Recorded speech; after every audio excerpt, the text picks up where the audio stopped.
Okay. சரிதானே பிள்ளைகள்? பாருங்க, அடுத்தது தொடர்ச்சியா பாருங்க. பின்வருவனவற்றுள் எது பூகோள வெப்பமடைதலுக்கு பங்களிக்கும் 3 பிரதான பச்சை வீட்டு வாயுக்களினை கொண்டிருக்கின்ற சரியான விடை தெரிவு எது என்று சொல்லி கேட்கிறாங்க. எது வர போகுது? பச்சை வீட்டு வாயுக்களை சரியாக கொண்டிருக்கிற விடை தெரிவு இரண்டாவது கார்பன் ஆக்சைடு வாயு, குளோரோஃபுளோரோ கார்பன், பிள்ளைகள் இந்த முறை ஒரு விஷயத்தை நீங்க வடிவா ஞாபகம் கொள்ளுங்க. வாயுக்கள் இந்த முறை உங்களுக்கு கேட்கப்படக்கூடிய தன்மைகள் கூடுதலாக இருக்குது. சரிதானே? வாயுக்கள் நில உருவங்கள் இந்த முறை உங்களுக்கு கட்டாயம் பெறும். அப்ப வடிவா வாயுக்களை நில உருவங்களை வடிவா முழுமையா படிச்சு கொண்டு போயிருங்க. சரிதானே? நான் இதுக்குரிய ரெக்கார்டிங்கையும் யூடியூப்லையும் அப்லோட் பண்ணி விடுறேன். அதையும் வடிவா முழுமையா இதை சேவ் பண்ணியும் வச்சுக்கொள்ளுங்க, ரெக்கார்டிங்களையும். சரிதானே? ஓகே. அடுத்தது பாருங்க, 42வது வினா. எல்லினோ தோற்றப்பாடு நிகழ்வதற்கான காரணம் என்ன? எல்லினோ தோற்றப்பாடு 4வது இல்லையா? பசிபிக் சமுத்திரத்தினுடைய வெப்பநிலையில் ஏற்படுகின்ற சடுதியான அதிகரிப்பு. எங்களுக்கு தெரியும் இந்த வட பசிபிக் சமுத்திரத்துல இல்லையா, இந்தோனேசியா, சிசிலி, பிரேசில், அதே நேரத்துல பாத்தீங்கன்னு சொல்லி சொன்னால் சிலி, இப்படியான இடங்கள்ல வெப்பத்தினுடைய தன்மைகள் அதிகமாக காணப்படுறதன் காரணமாக எங்களுக்கு என்ன செய்யுதுன்னா இந்த எல்லினோவினுடைய தாக்கங்கள் அதிகமாக காணப்படுகிறது. இதால பனிப்பாறைகள் உருகுறது, காட்டு தீ ஏற்படுறது, வறட்சிகள் அதிகரிக்கிறது, நீர்நிலைகள் வற்றி போறது, இப்படியான சம்பவங்கள் இந்த எல்லினோ தாக்கத்தால அதிகமாக உருவாக்கப்படும். சரிதானே? ஓகே. இது எங்க இருக்க மாட்டால் வட பசிபிக் இல்லையா? பசிபிக்னு சொல்லி போட்டிருக்கேன். இதுல வடிவா வட பசிபிக்னு சொல்லி ஞாபகம் வச்சுக் கொள்ளுங்க எல்லினோவினுடைய தோற்றப்பாடு. அடுத்தது காலநிலை மாற்றத்தின் புறச்செயற்பாடுகளுக்கு காரணமாக அமைவது எது? சூரிய கரும்புள்ளி, புவிச்சுற்றுகை. சூரிய கரும்புள்ளியும் புவிச்சுற்றுகையும் தான் பிரதானமாக அமையக்கூடிய ஒரு வினா பகுதிகளாக இருக்குது. அடுத்தது பிள்ளைகள் இந்த குரூப்ல இருந்து லெப்ட் ஆகி கொண்டு ஓடிட வேணாது. நீங்க வடிவா எக்ஸாம் எழுதி அதை நான் உங்களுக்கு இப்ப எக்ஸாம் முடிஞ்சதுக்கு பிறகு நான் உங்களுக்கு குரூப்பை ஒன்லி அட்மினுக்கு மாத்திடுவேன். நீங்க யூனிவர்சிட்டி ஃபார்ம் போர்டு மட்டும் என்ன வச்சுக்கொள்ளுங்க. அதுக்கு பிறகு நீங்க லெப்ட் ஆகி போனா பிரச்சனை இல்லை. ஏன்னா நிறைய பிள்ளைகள் இந்த நல்ல ரிசல்ட் எடுத்து யூனிவர்சிட்டிக்கு ஃபார்ம் போட தெரியாம எல்லாம் நிறைய பிள்ளைகள் தடுமாறுறது இருக்குது. சரிதானே? வடிவா தொடர்ச்சியா என்னோட யூனிவர்சிட்டிக்கு ஃபார்ம் போர்டு மட்டும் தொடர்ச்சியா ஜாயின் பண்ணிருங்க. ஓகே. அடுத்தது உலகில் காணப்படுகின்ற பிரதான ஆற்று வடிநிலங்களின் எண்ணிக்கை எத்தனை பிள்ளைகள்? 103 இலங்கையில,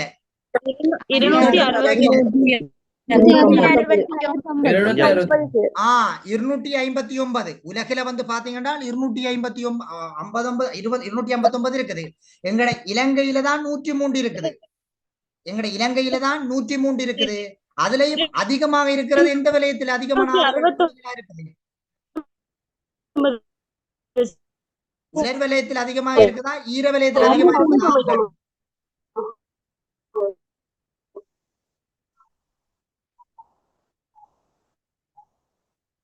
பிள்ளைகள் எந்த வலயத்தில் அதிகமாக இருக்குது? உலர் வலயத்தில் அதிகமா இருக்குதா, ஈர வலயத்தில் அதிகமா இருக்குதா?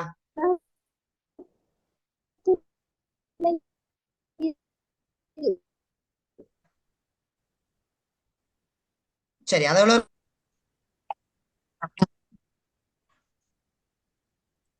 பிள்ளைங்க மழை பெய்யறதால பிள்ளைகள் அந்த கவரேஜ் இஷ்யூ கொண்டு வரும், கொஞ்சம் விஷயங்களேன். ஓகே. அடுத்து இலங்கையில் காணப்படும் நதிகளில் அதிகளவான வீண்பிரியத்துக்கு உள்ளாகும் நதிகள் எது? 4வது வடிவா பாருங்க, அதிகளவு வீண்பிரியத்துக்கு உள்ளாகிற நதிகள். முதலாவது மீ ஓயாதாம் பிள்ளைகள் அதிகளவாக இல்லையா 48 வீதத்துக்கு மேல அதிகளவு வீண்பிரியமாகிறது. அதாவது எந்த விதமான பயன்பாடுகள் கடல்ல போய் சேர்றதாக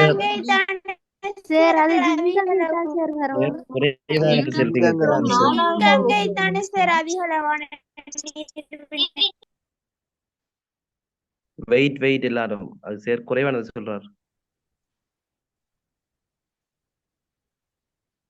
சார். பாரம் இல்லைங்க.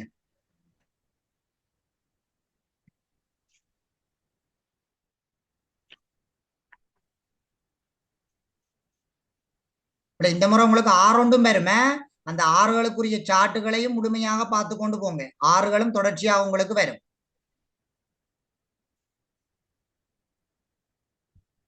சரி, இப்ப பாருங்க, இதுல எங்களுக்கு தெரியும் முதலாவது வீண்பிரியமாகிற ஆறுகள். சரிதானே? இதுல பார்த்தோம்னா வீண்பிரியமாக அதிகமாக இடம்பெறுறது இங்கங்க இல்லையா? ஜின்கங்கையில தான் வந்து அதிகளவான வீண்பிரியங்கள் வந்து கூடுதலாக வந்து இருக்குது. சரிதானே? மிக குறைவாக இருக்கிறது வந்து பார்த்தோம்னா மீயோயா. மீயோயாயில மிக குறைவான வகையில வந்து இருக்கிறதாக வந்து இருக்குது. அப்ப முதலாவது வந்து பாத்தீங்கன்னா மிக குறைவாக இருக்கிற ஆறுகள் வந்து பாத்தீங்கன்னு சொல்லி சொன்னால் மீயோயாக வந்து இருக்கும். மிக அதிகமாக வந்து இருக்கிறது ஜின்கங்கை. ஆனால் உண்டு உங்களோட எக்ஸாம் பேப்பர்ல எப்படி போடுவாங்கன்னு கேட்டீங்கன்னா இந்த ரெண்டாவது மூணாவது இருக்கிறது அப்படித்தான் போடுவாங்க உங்களுடைய எக்ஸாம் பேப்பர்கள்ல. அப்ப நீங்க முதலாவதை மட்டும் பார்த்து கொண்டு போகாம இரண்டாவது மூணாவது இருக்கிற ஆறுகளையும் என்ன செய்ய வேணும் என்றால் தொடர்ச்சியாக பார்த்து கொண்டு போக வேணும். அடுத்தது இதுல இருக்கிற மிக முக்கியமானது வந்து பாத்தீங்கன்னு சொல்லி சொன்னால் அடுத்த இந்த இதுல இருக்கிறதுல வந்து பாத்தீங்கன்னு சொல்லி சொன்னால் இந்த 80 வீதமான ஆறுகள் உலர்வரியத்துக்குரியதாக வந்து இருக்குது.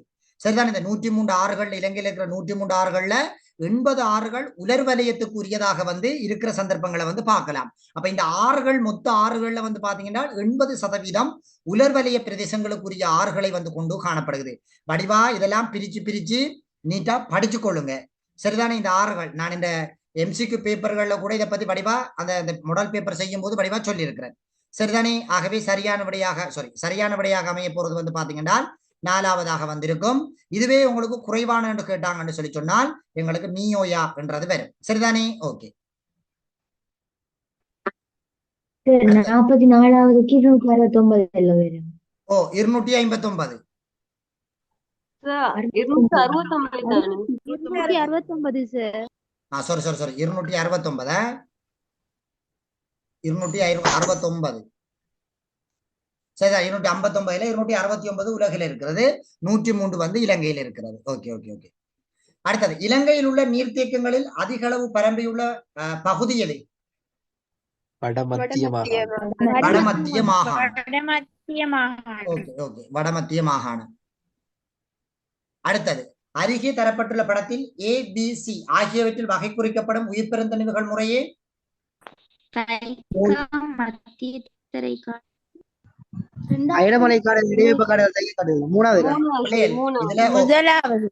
எது வர போகுது?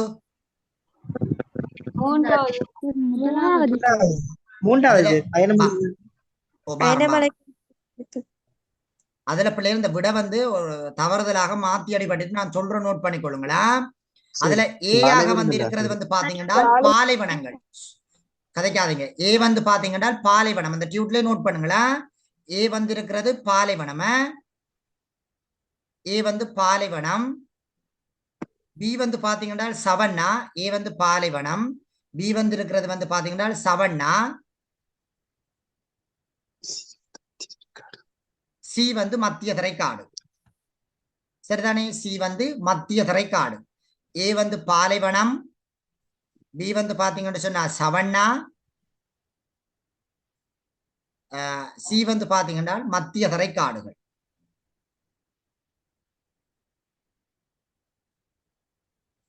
சரிதானே? ஒரு நோட் பண்ணுங்க. அடுத்தது 48வது வினாவை பாருங்க. 48வது அருகில் காட்டப்பட்டுள்ள படத்தில் எக்ஸ் மற்றும் y என்பவற்றினால் குறித்து காட்டப்படுகின்ற உயிரின கூட்டங்கள் முறை எது? எக்ஸால காட்டப்பட்டிருக்கிறது என்ன? அயனமண்டல மலைக்காடுகள். வையால காட்டப்பட்டிருக்கிறது புல்நிலங்கள். சரியான விடையாக அமைய போறது முதலாவது. அடுத்தது அருகில் காட்டப்பட்டுள்ள படத்தில் எக்ஸ் y மற்றும் z என்பவற்றினால் குறித்து காட்டப்படுவது எக்ஸால காட்டப்பட்டிருக்கிறது என்ன? புல்நிலங்கள். எது வர போகுது? இரண்டாவது விடை புல்நிலங்கள். இல்ல இல்ல பிள்ளைகள், வடஅமெரிக்காவின் மத்திய பகுதி.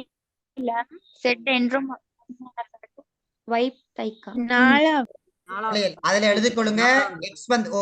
எக்ஸ் வந்து எழுதிக் கொள்ளுங்க பிள்ளைகள. எக்ஸ் வந்து தைக்கா காடுகளா? எக்ஸ் வந்து அதுல தைக்கா காடுகள். எக்ஸ் வந்து தைக்கா காடுகளா? அதுல y வந்து புல்நிலம். சாரி எக்ஸ் வந்து புல்நிலங்கள். வந்து புல்நிலங்கள். y வந்து தைக்கா காடுகள். சற்று வந்து இடைவெப்ப வலய காடுகள். சரிதானே? நோட் பண்ணிக்கொள்ளுங்க. சரிதானே? எக்ஸ் வந்து புல்நிலங்கள், y வந்து தைக்கா காடுகள், சற்று வந்து பாத்தீங்கன்னா இடைவெப்ப வலய காடுகள். சொல்லுங்க சொல்லுங்க. பசுமையான காடு இல்லையா? என்ன விலங்கையில செட் என்றும் பசுமையான காடு இல்லையா சார்? இடைவெப்ப வலய காடுகளை என்றும் பசுமையான காடுகள், இலையுதிர் காடுகள் என்று சொல்லி ரெண்டா பிரிப்பாங்க, தெரியும் தானே? Okay okay sir.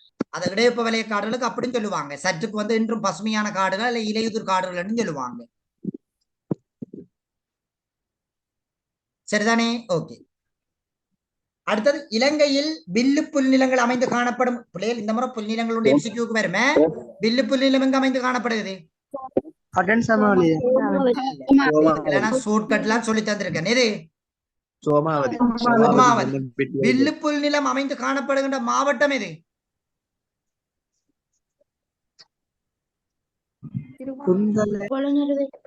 புலனறுவை. அதையும் நோட் பண்ணுங்க பிள்ளைகள். வில்லு புல்நிலம் அமைந்து காணப்படும் மாவட்டம் புலனறுவை. அடுத்தது, இலங்கையில் காணப்படும் இயற்கையான ஈரநிலங்களுக்கு உதாரணமாக அமையும் விடை தெரிவியது. சொல்லுங்க விலங்கல பிள்ளை.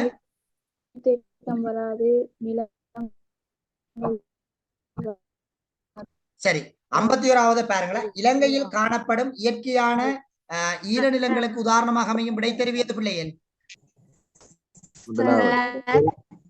எது வரப்போது?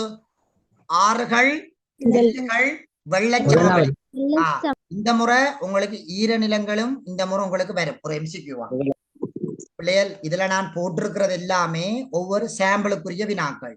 சரிதானே? நான் சொல்லியிருக்கிற அலகுகளை ஒருக்கா என்ன செய்ய வேணும் என்றால், நீங்க எக்ஸாமுக்கு போறதுக்கு முதல் வடிவா பார்த்து கொண்டு போங்க. எம்சிக்கு வடிவா செய்வீங்க. சரிதானே? நான் சொல்லியிருக்கிறது சாம்பிள். அந்த சாம்பிளுக்குரிய அலகுகளை கூட முக்கியத்துவப்படுத்தி படிச்சு கொண்டு போங்க. சொல்லுங்க தம்பி. தென்னாசிய பிரதேசத்தில் சிறந்த ஈரநிலமாக தெரிவு செய்யப்பட்டுள்ள பிரதேசம் எது சார்? தென்னாசியாவிலேயா? இலங்கை மாவட்டம். இலங்கையில் இருக்க ஒரு மாவட்டம்.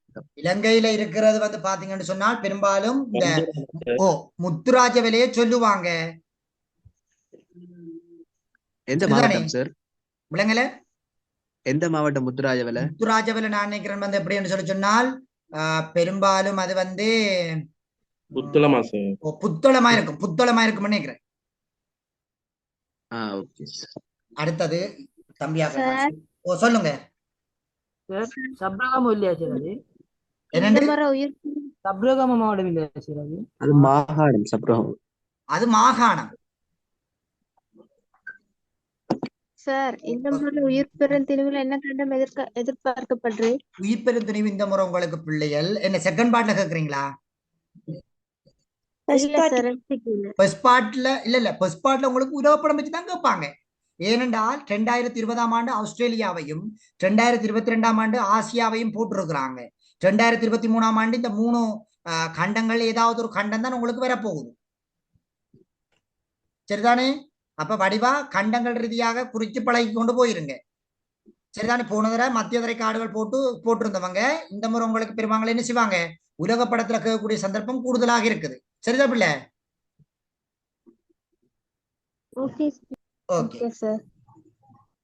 பிள்ளைகள் நீங்க எதுக்குமே பிள்ளைகள் டீச்சர்ஸ் கைட்ட தலைவ வேற எங்கேயுமே போய் படிக்காதீங்கடாப்பா. அதுல டீச்சர்ஸ் கைட்ட தவிர வேற எந்த ஒரு விஷயமும் உங்களுக்கு மேலதிகமா கேட்கவும் மாட்டாங்க.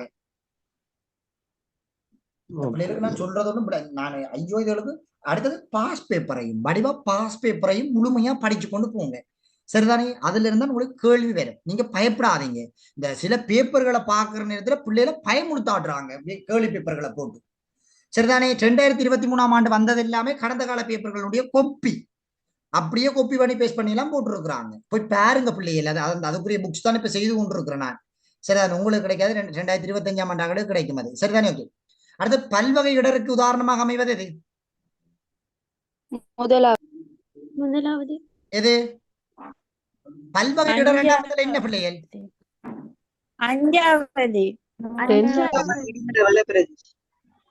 பல்வகை இடர் என்றால் ஒரு இடர் வரும்போது இன்னொரு இடரும் சேர்த்து வரும் இல்லையா? அதுதான் நாங்க பல்வகை இடர் என்று சொல்லுவோம். அப்ப எது வர போகுது பல்வகை இடருக்கு?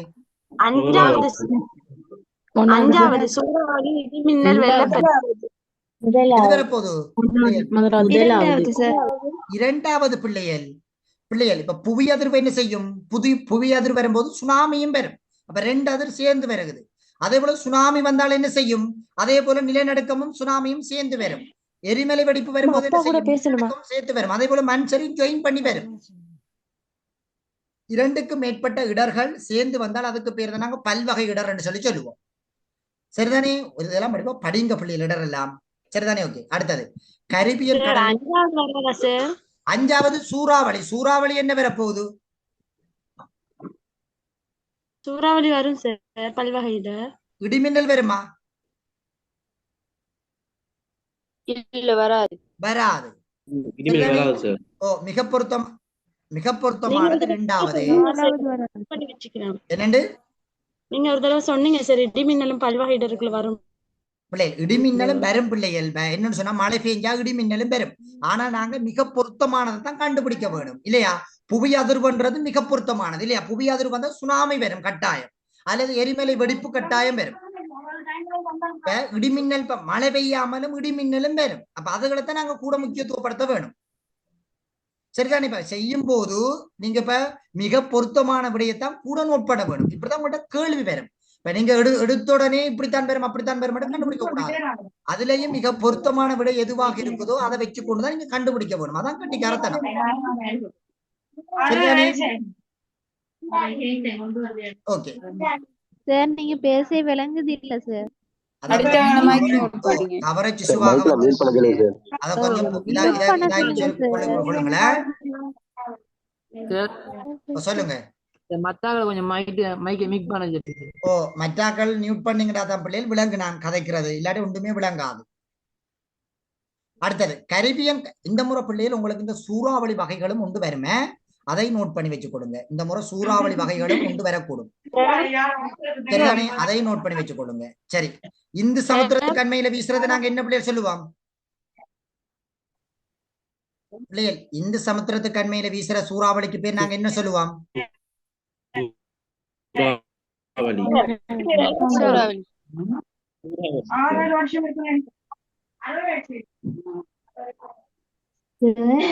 சொல்லுங்க.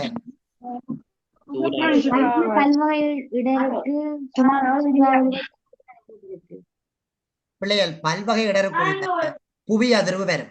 சரியானே? சுனாமியும் வரும், எரிமலை வெடிப்புகளும் வரும். சரிதானே? எரிமலை வெடிப்புகளும் வரும். அதே நேரத்துல வந்து பாத்தீங்கன்னா வெள்ளப்பெருக்குகளும் வரும் பல்வகை இடருக்குள்ள. சொல்லுங்க. கைட்ல எங்களுக்கு சுனாமி, சூறாவளி, வெள்ளப்பெருக்கு கொடுத்தீங்க. புவி அதிர்வும் தந்திருக்காங்க, போய் பாருங்க படிப்பா. குறிப்பிட்ட வெள்ளங்கள்ல மட்டுமே புவி அதிர்வு வந்தால் சுனாமி, எரிமலை, மண் சரிவு வரும், கட்டாயம் வரும். சரிதானே? நீங்க இதுல முதலாவதும் வரும் பிள்ளைகள். நீங்க முதலாவது போட்டாலும் பிள்ளை இல்லை, முதலாவதும் வரும், சுனாமியும் வரும், முதலாவதும் வரும். அதே நேரத்துல வந்து ரெண்டாவதும் வரும். சரிதானே? முதலாவதும் வரும், ரெண்டாவதும் வரும், பிள்ளை இல்லை. சரிதானே? முதலாவதும் இரண்டாவது வரும், ஆனா மற்ற ஒன்றும் வராது. சரிதானே? அடுத்தது வந்து பாத்தீங்கன்னா கரிபியன் கடலுக்கு வளைகுடாவில் வீசுற சூறாவளி என்ன பிள்ளைகள்? ரொனால்டோ. இதுக்கு இன்னும் ஒரு மறுபேர் சொல்லுவாங்க, என்னண்டு? சூறை புயல் என்று சொல்லி சொல்லுவாங்க. சரிதானே? இந்து சமுத்திரத்துல வீசுற சூறாவளிக்கு என்ன பெயர்? சமுத்திரத்துல வீசுறதுக்கு என்ன பெயர்? சூறாவளி. வட பசிபிக்ல வீசுறதுக்கு டைபூன். வட அட்லாண்டிக்ல ஹரிக்கேன். பிலிப்பைன்ஸ்ல அமெரிக்கா. வட ஆஸ்திரேலியாவுல விலிவிலிஸ். சரி, ஓகே. இப்ப சொன்னதுல யாருக்கும் எதுவும் சந்தேகம் இருக்கிறார்கள் பிள்ளைகள்? சார் ஹரிக்கேன் நீங்க வீசுற விளங்கவில்லை?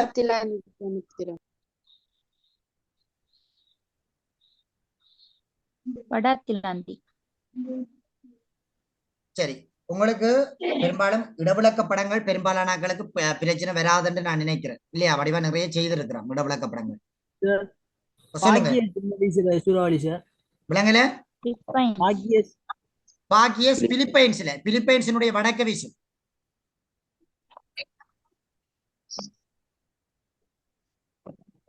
சரி, அடுத்தது பிள்ளைகள் செகண்ட் பாட்டை பாருங்களா? செகண்ட் பாட்டை பாருங்க. பகுதிய புவியல் செகண்ட் பாட்.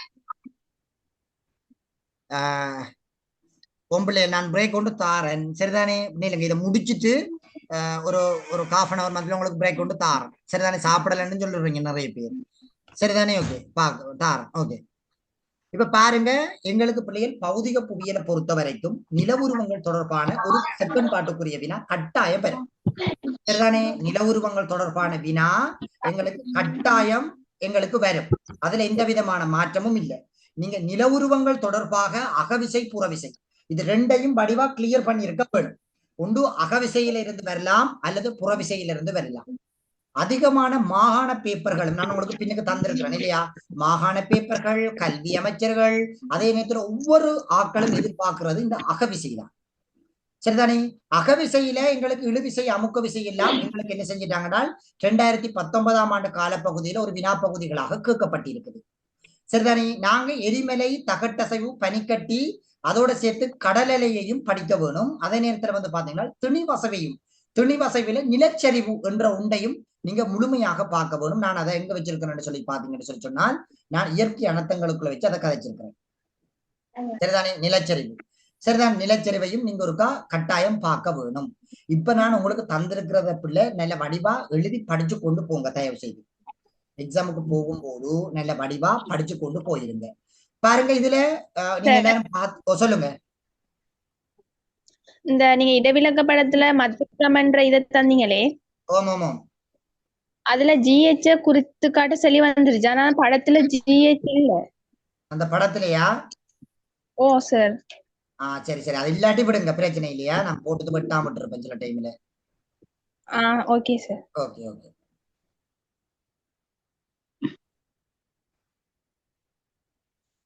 இந்த அகவிசை புறவிசைகள்ல யாருக்கும் எதுவும் சந்தேகம் எதுவும் இருக்குதா பிள்ளைகள்?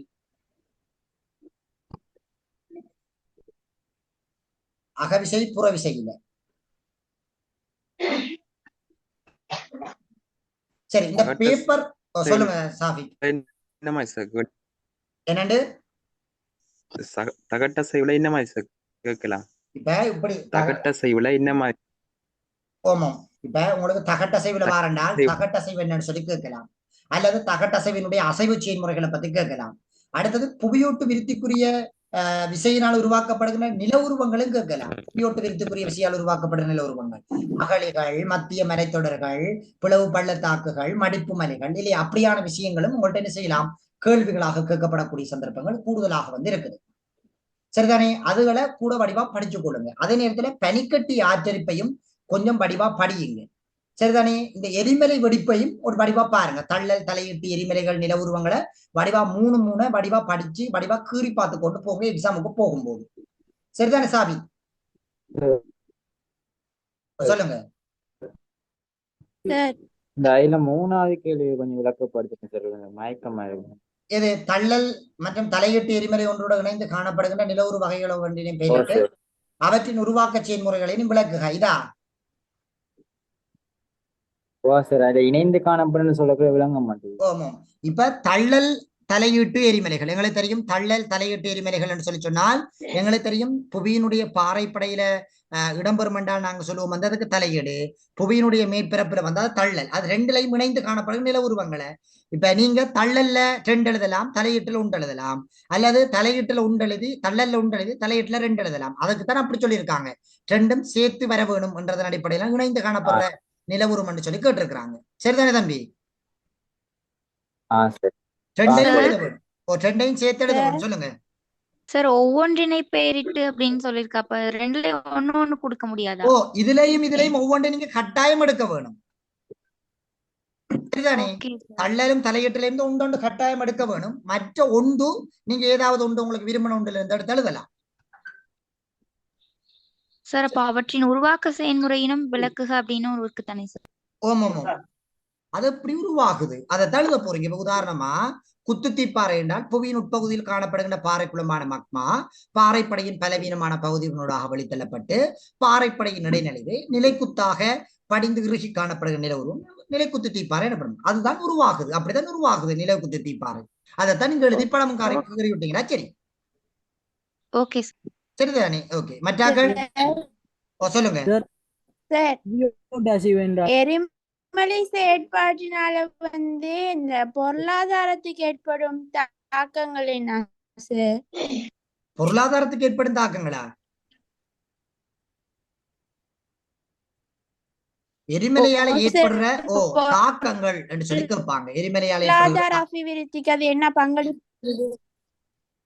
என்னது கனிமங்களை வந்து பெற்றுக்கொள்ளக்கூடியதாக இருத்தல், வளமான மண்களை பெற்றுத்தரக்கூடியதாக இருத்தல் இல்லையா. அடுத்தது வந்து சுற்றுலாத்துறைக்கு பேர் கூடக்கூடியதாக இருத்தல், அதுதான் பொருளாதார நன்மைகள் என்றுவாங்க. சரியா பிள்ளை? சரி சார். ஓகே. என்னோட தம்பி, நில உருவங்களை பெற்றுத்தரக்கூடியதாக இருத்தல் அதான். புவியோட்டு அசைவு என்றால் என்ன எக்ஸ்பிளைன் பண்ணுங்க. என்னண்டு புவியோட்டு அசைவு முதலாவது புவியோட்டு விருத்திக்குரிய விசை. இல்ல சார், புவியோட்டு அசைவு. புவியோட்டு அசைவு வடிவ பாருங்க. புவியின் உட்பகுதியில காணப்படுற அந்த அகவிசை செயல்முறைகளின் காரணமாக புவியில காணப்படுகின்ற தகடுகள் ஏதேனும் ஒரு அசைவு செயல்முறைகளுக்கு உட்படுற செயல்முறையை நாங்க என்ன சொல்றோம், ஒரு புவியோட்டு அசைவு என்று சொல்லி சொல்றோம். அந்த தகடுகள் அசைகிறதை தான் புவியோட்டு அசைவு என்று சொல்லி சொல்லுவாங்க. சரியா தம்பி?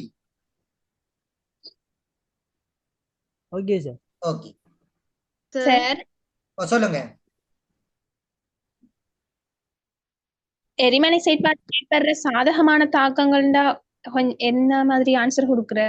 வளமான மண்களை பெற்றுத்தரக்கூடியதாக இருத்தல், கனிமங்களை பெற்றுத்தரக்கூடியதாக இருத்தல், சுற்றுலாத்துறைக்கு பேர் பெறக்கூடியதாக இருத்தல், நில உருவங்களினை பெறக்கூடியதாக இருத்தல், அதுதான் எங்களுக்கு சாதகம். Okay sir. ஓகே சார் சொல்லுங்க. எரிமலை செயற்பாடுனால பௌதிக சூழலுக்கு என்னென்ன பாதிப்பு ஏற்படும்? நச்சு வாயுக்கள் வெளியேற்றப்படுதல் இல்லையா, அந்த பச்சை விட்டு வாயுக்களை அதிகளவாக வெளியேற்றுதல், புவி வெப்பம் அடையக்கூடியதாக இருத்தல், நிலங்களை வளமற்றதாக மாற்றி விடுதல். இப்ப பரிச நில உருவங்கள் மிகச்சிறந்த உதாரணங்கள். அடுத்தது நீர்ல எரிமலை வெடிக்கும் என்று சொல்லி சொன்னால் நீரினங்கள் அழிந்து போதல், நீர் மாசடையக்கூடியதாக தன்மைகள் உருவாக்கப்படுறது, அதுகளை வச்சு எழுதுவீங்க. சரியா பிள்ள? வேற யாருக்கும் இந்த அகவிசையில டவுட் இருக்கிறார்கள்? புவியோட்டு விருத்துக்குரிய தகடுகள் அவற்றில் தோற்றமுற எரிமலைகள். என்னண்டு? புவியோட்டு விருத்திக்குரிய தகடுகள் 4 குறிப்பிட்டு அவற்றில் தோற்றமுறும் எரிமலைகளை பேரிடு. ஓகே.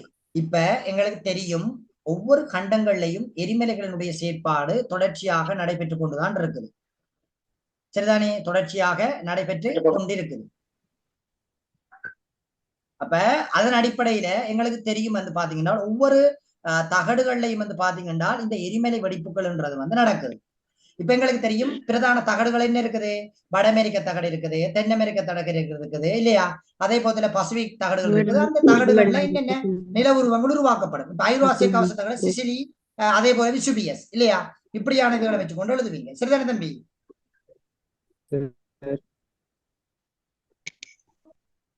அதே போலத்துல வந்து பாத்தீங்கன்னு சொன்னால் தென் அமெரிக்காவை பொறுத்த வரைக்கும் வந்து பாத்தீங்கன்னு சொல்லி சொன்னால் இந்த கோட் ஆஃப் எக்ஸ் எரிமலை, ஆஸ்திரேலியா அதாவது இந்தோ ஆஸ்திரேலியா தகடை பொறுத்த வரைக்கும் வந்து பாத்தீங்கன்னு சொல்லி சொன்னால் ருவாபெரி எரிமலைகள், அதுகளை வச்சு எழுதுனீங்கன்னா சரி. சார் எரிமலை ஏற்படும் 3 சூழலியல் தாக்கங்கள் தான் நன்மை எழுதணும் தீமை எழுதணுமா? சூழலியல் தாக்கங்கள்னா தீமையை தான் எழுத வேணும். சொல்லுங்க சார். தாக்கங்கள் என்றா நன்மை வராதா? இல்ல நன்மை எழுதாதீங்க. தாக்கங்கள் என்ன இங்க பிரச்சனை தான் உங்கள்ட்ட கேட்பாங்க. ஓகே சொல்லுங்க. இதுல எல்லாம் ரைட் பண்ணி அனுப்பினா அனுப்புவீங்களா? விளங்கல தம்பி? எல்லாம் நாங்க எழுதிட்டோம், கொஞ்சம் அனுப்பினா நீங்க சரியான பார்த்து அனுப்புவீங்களா? கரெக்ஷன் பண்ண சொல்றீங்களா? இப்ப உங்கள்கிட்ட நோட்ஸ் இப்ப என்னடா தம்பி எனக்கு டைம் இல்ல. அப்போ எனக்கு அது மிகப்பெரிய ஒரு பிரச்சனை உண்டு. நான் யூனிவர்சிட்டி ஆக்களுக்கும் படிப்பிக்கிறதால இப்ப அவங்களுக்கும் அந்த செமிஸ்டர்கள் அதுல ஸ்டார்ட் பண்ண போறாங்க. சரிதானே? இப்ப அதால எனக்கு டைம் இல்லை. டைம் இருந்தா நான் ஓமண்டுவேன். நீங்க எனக்கு அனுப்பின பிறகு நான் திருத்தாம இருந்தாலும் அது சரியில்லை. இப்ப உங்களுக்கு தெரியும் தானே இதுகள்லாம் புது விஷயங்கள் இல்லை. இப்ப நீங்க தொடர்ச்சியாக டேர்ம் எக்ஸாம் எல்லாம் படிச்சிருப்பீங்க. நாங்க பேப்பர் கிளாஸ்லயும் தொடர்ச்சியா செய்திருக்கிறோம். நான் நினைக்கிறேன் சாபித்தாக்கள்லாம் வந்து என்ன நேரடியா காட்டுனீங்க இல்லையா சாபி? ஓகே. நீங்க உங்களோட எழுத்துக்கள் எல்லாம் பிரச்சனை இல்லை. சாபித்த எழுத்துக்கள் எல்லாம் இந்த முறை சாபித்துக்கே வரும், நீங்க யோசிக்க வேணாது. சரிதானே?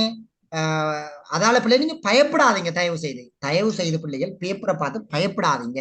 நீங்க பயந்தாலே என்னன்னு சொல்றீங்க, பேப்பரை சரியான வகையில் எழுத மாட்டீங்க. பேப்பர் நினைக்கிறது போல கஷ்டமா கடைசி மட்டும் வராது. பேப்பர் மிக இலகுவாக வரும். சரிதானே? இதே மாதிரி 2023ஆம் ஆண்டாக்களும் இதே பிரச்சனை. சரிதானே? சில பிள்ளைகள் பயந்து எல்லாம் இருந்து போய் எழுதுனதுகள். பயப்பட வேண்டிய தீர்ப்பாடுகள் எதுவும் இல்லை. பயப்படாம வடிவா எழுதுங்க. பாத்திமா கேட்டிருக்கிறீங்க புவியோட்டு விருத்துக்குரிய விஷயம்டா என்ன சார் கேட்டிருக்கிறீங்க. புவியோட்டு விருத்துக்குரிய விஷயம்டா பிள்ளைகள் ஆக்க விசை. புவியின் மேற்பரப்பில ஒரு ஆக்கப்பூர்வமான செயற்பாடுகளை மேற்கொள்ற விஷயம் தான் வந்து புவியோட்டு விருத்துக்குரிய விஷயம் என்று சொல்லுவாங்க. சரிதானே? அந்த பிரதான தகடுகளுக்கும் சொல்லுவாங்க புவியோட்டு விருத்துக்குரிய தகடுகள் சொல்லி அந்த பிரதான தகடுகளை சொல்லுவாங்க. சரியா பாத்திமா? சொல்லுங்க. இந்த முறை புறவிசை கேள்வி நீக்கப்பட்டிருக்குன்னு சொன்னீங்களே சார், நீக்கப்பட்டிருக்கா இல்ல கேள்வி வருமா சார்? இல்ல, புறவிசைகள் வடிவா படியுங்க. நம்ம நீக்கப்படுதோ தெரியல, ஆனால் புறவிசைகளை வடிவா படியுங்க. பனிக்கட்டியையும் கடலையையும் துணிவசையையும் வடிவா படியுங்க. எங்களுக்கு தெரியும் அது ஒரு பெரிய ஒரு விஷயம்ன்றது இல்ல, சின்னொரு விஷயம். எங்களை வடிவாத மூண்டே நாங்க ப்ரிப்பேர் பண்ணி கொண்டு போனோம்னா இல்ல, ஏன்னா அகவிசை புறவிசை சாய்ஸ் பண்ண இயலாத பிள்ளைகள். ஏன்னா அதை நாங்க முழுமையா படிக்க வேணும். ஏன்னா இப்படியும் நில உருவ வினாக்கள் உண்டு, கட்டாயம் உடைய ஃபைனல் எக்ஸாம் பேப்பர்களுக்கு கட்டாயம் போடுவாங்க.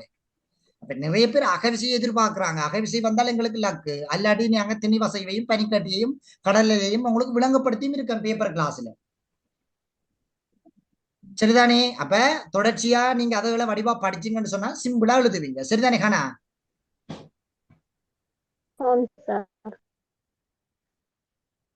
ஓகே. வேற யாருக்கும் இதுல சந்தேகம் இருக்கிறார்கள்?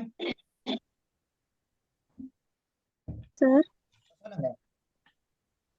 சார் விளங்கு சொல்லுங்க பிள்ளை. எரிமலைகள் செறிவாக பரம்பி காணப்பட்டுன்னு சொன்னா வந்து அந்த வளையங்களை குறிப்பிடணுமா? என்னண்டு? எரிமலைகள் மிக செறிவாக பரம்பி காணப்படுற பகுதின்னு கேட்டா வளையங்களை குறிப்பிடணுமா? ஓ, அந்த வளையங்கள் இல்ல, செறிவாக காணப்படுற வளையம் மட்டும் உங்கள்கிட்ட கேட்பாங்க. அந்த 4 வளையம் எழுதுனீங்கன்னா சரி.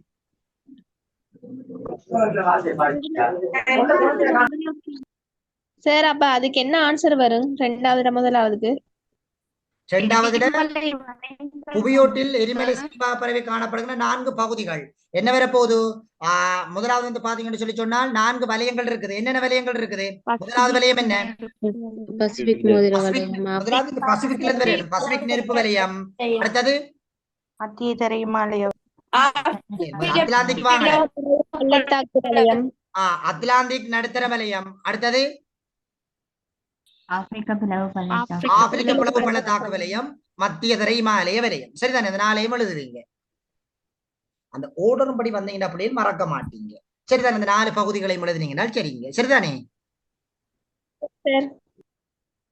விளங்கல பிள்ளை? சரி, ஓகே ஓகே. அடுத்தது பனிக்கட்டி. பனிக்கட்டி எல்லாருமே வடிவா எழுதுவீங்க. பிள்ளைகள் ஒருக்கா திணிவசைவையும் நோமலா பார்த்து கொண்டு போங்களா. திணிவசைவையும் கூட பார்த்து கொண்டு போங்க. சும்மா போகும்போது எக்ஸாம் போகும்போது பெரும்பாலும் கஷ்டமானது இல்ல திணிவசைவு. அதையும் நோமலா ஒருக்கா பார்த்து கொண்டு போனீங்கன்னா சிம்பிளா உங்களால் எழுது கொள்ளக்கூடிய மாதிரி இருக்கும். திணிவசையும் ஒருக்கா பாருங்க. ஓகே. அடுத்தது வானிலை காலநிலை. இந்த வானிலை காலநிலையில வடிவா நான் படிப்பிச்சும் இருக்கிறேன். நிறைய தரம் இதுல படிப்பிச்சிருக்கிறேன் Zoom கிளாஸ்ல. அதுல இலங்கையினுடைய காலநிலையையும் வானிலை காலநிலையுடைய அறிமுக பகுதிகளையும் ஒருக்கா வடிவா படிச்சு கொண்டு போங்க. சரிதானே பிள்ளைகள்? இதுகெல்லாம் இதெல்லாம் பெரிய ஒரு செப்டர்ன்றதில்ல, ஒரு சின்ன ஒரு விஷயம். வானிலை காலநிலை என்றா என்ன, காலநிலை மூலகங்கள், இல்லை அதனில காலநிலையை கட்டுப்படுத்துகின்ற காரணிகள், அடுத்த இலங்கையினுடைய காலநிலை வலயங்கள் என்ன என்றதெல்லாம் படிவா படிக்க வேணும். சரிதானே சாவி? Okay sir. ஓகே பிள்ளைகள், இது ஒருக்கா இருந்து எழுதி பாருங்க. இப்ப உங்களுக்கு 10 நாள் பெரிய கெப்பொண்டு வரும். அந்த 10 நாளைக்கு என்ன செய்ய வேணும்? சரி சரி, ஓகே.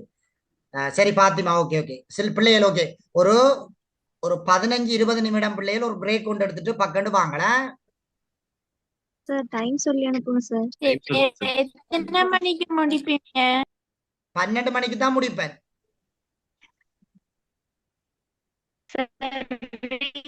Okay sir. டைம் 12 மணி மட்டும் படிச்சுட்டு நித்ர கொண்டு பிறகு 4 மணி கிளம்பி படிக்கலாம், பிரச்சனை இல்லை. சரிதானே? எத்தனை மணிக்கு ஜாயின் ஆவேன்? சரியா?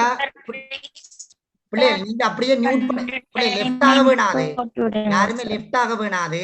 நீங்க அப்படியே மைக்க மியூட் பண்ணி போட்டு நான் இங்க ரெக்கார்டிங் ஸ்டாப் பண்றேன்.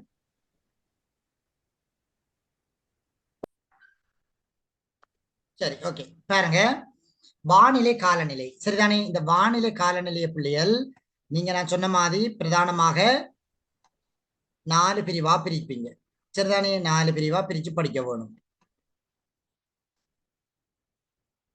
முதலாவது அறிமுக பகுதி என்று படிக்க வேணும். அடுத்தது வந்து பாத்தீங்கன்னு சொல்லி சொன்னால் கெப்பண்ட, அதாவது அமுக்கமும், அதாவது வந்து பாத்தீங்கன்னு சொல்லி சொன்னால் அமுக்கமும் சுற்றோட்டமும் என்று படிப்பீங்க. அடுத்தது கெப்பண்ட காலநிலை என்று படிப்பீங்க. அடுத்தது இலங்கையின் காலநிலை சரிதானே? ஓகே. இதுல அறிமுக பகுதிகள்ல நீங்க பிரதானமாக வெப்பநிலை, மழை, படிவுழ்ச்சி அப்படின்னு சொல்லி மூலகங்களை படிக்க போகணும். அமுக்கம் காற்றுல 3 பிரதான சுற்றோட்டங்களும் 7 அமுக்க வலயங்களும் இருக்குது இல்லையா? அந்த 3 சுற்றோட்டங்கள் அதுகள் எல்லாம் படிவா கிளியரா படிக்க போகணும். கெப்பண்ட காலநிலையில AF AM AW அத படிச்சிருக்க வேணும். இலங்கையில காலநிலைய 4 பிரிவா உடைச்சு படிச்சிருப்பீங்க. இலங்கட காலநிலைய முதலாவது காரணிகள் என்றதன் அடிப்படையில படிச்சிருப்பீங்க. காரணி இருக்குது, பூகோள காரணி, பிராந்திய ரீதியா காரணி, உள்ளூர் காரணி என்று படிச்சிருப்பீங்க. அடுத்தது வெப்பநிலை சம்பந்தமா படிச்சிருப்பீங்க. அடுத்தது மழை வீழ்ச்சி சம்பந்தமா படிச்சிருப்பீங்க. அதே நேரத்துல வந்து பாத்தீங்கன்னு சொன்னால் வலயங்கள் ரீதியா படிச்சிருப்பீங்க. இது இவ்வளவும் படிச்சீங்கன்னு சொல்லி சொன்னால் உங்களோட சிலபஸ் ஃபுல்லா முடியுது. இவ்வளவுதான் உங்களுடைய ஃபுல் சிலபஸாக இந்த வானிலை காலநிலையில முழு அலகுகளாக வந்து இருக்குது. இது அவ்வளவு நீங்க முழுமையாக படிச்சு முடிச்சிருக்க வேண்டும். ஓகே அஃப்ரீன் ஒருக்கா மியூட் பண்ணுங்களேன். சார் கெப்பண்ட காலநிலை எது சார் எதிர்பார்க்கிறது? AF படிங்க, AF வடிவா படிங்க. என்னென்றால் இந்த முறை உங்கள்கிட்ட பெரும்பாலும் கெப்பண்ட காலநிலை எப்படி கேட்பாங்கன்றால் அவங்க குறிப்பிட்டு கேட்கக்கூடிய, அப்படி வாரன்னு சொன்னால் குறிப்பிட்டு கேட்கலாம். AF குறிப்பிட்டு விளக்க பெரும்பாலும் AF தான் மெயின். AM-ஐயும் AF-ஐயும் வடிவா பாத்தீங்கன்னா AW பெரும்பாலும் கேட்கிற குறைவு, AF தான் அதிகமாக கேட்கிறவங்க. AF முக்கியத்துவப்படுத்தி படியுங்க. சரியா சாபித்?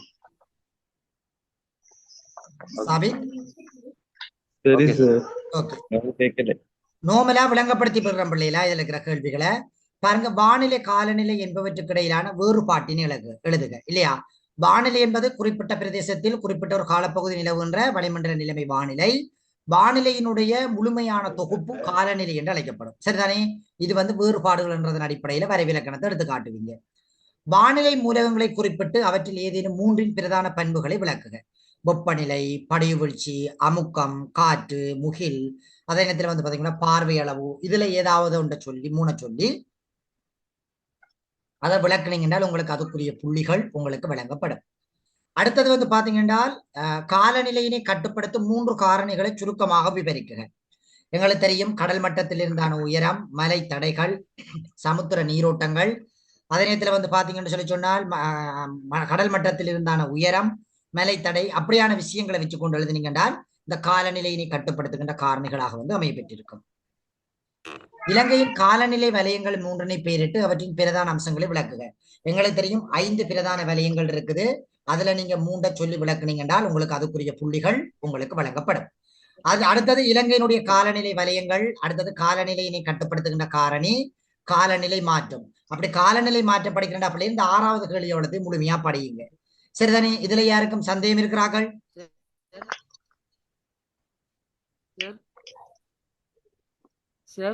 சொல்லுங்க அன்பாஸ். அந்த 6ஆம் கேள்வியில 2வது கொஞ்சம் சொல்லுங்க. பூகோள காலநிலை அந்த 2ஆம் கேள்வி காலநிலை மாற்றத்திற்கு பொறுப்பான இயற்கை காரணிகள் எது வரப்போகுது? எரிமலை வெடிப்பு, எல்லினோ லானினோ தாக்கம், அதாவது சமுத்திர நீரோட்டங்கள், சூரிய கரும்புள்ளி, புவி சுற்றுகை, இதுகளை வச்சு கொண்டு எழுதுவீங்க. அதான் இயற்கை காரணிகள். சரி அன்பாஸ் சார் சொல்லுங்க. சார் அந்த புறவிசையில கடல் அலை பனிக்கட்டிரி தானே சார்? ஓமோ. அதுல அதுல நில உருவங்கள் வந்து எல்லாத்தையுமே பாடமாகணுமா இல்ல 3 நில உருவங்கள் ஒவ்வொன்றுக்கும் பாடமாகி எழுதினா 3 நில உருவங்களை பாடமாகி கொண்டு பெரும்பாலும் உங்கள்ட்ட 3 சொல்லி தான் விளக்க சொல்ல போறாங்க. வடிவா 3 வடிவா கீறி குறிச்சு பாடமாகி கொண்டு போனீங்கன்னா சரி. அப்ப அதுல நிறைய இருக்கு, அவ்வளோத்தையும் பாடமாகுது. எம்சிக்ன்றதன் அடிப்படையில நில உருவங்கள் எல்லாம் உங்களுக்கு கிளியராக இருக்க வேணும் எம்சிக்ன்றதன் அடிப்படையில. ஆனால் செகண்ட் பார்ட்டுக்கு நீங்க 3 வடிவா கீறி குறிச்சு பழகுனீங்கன்னா சரி. சரிதானே?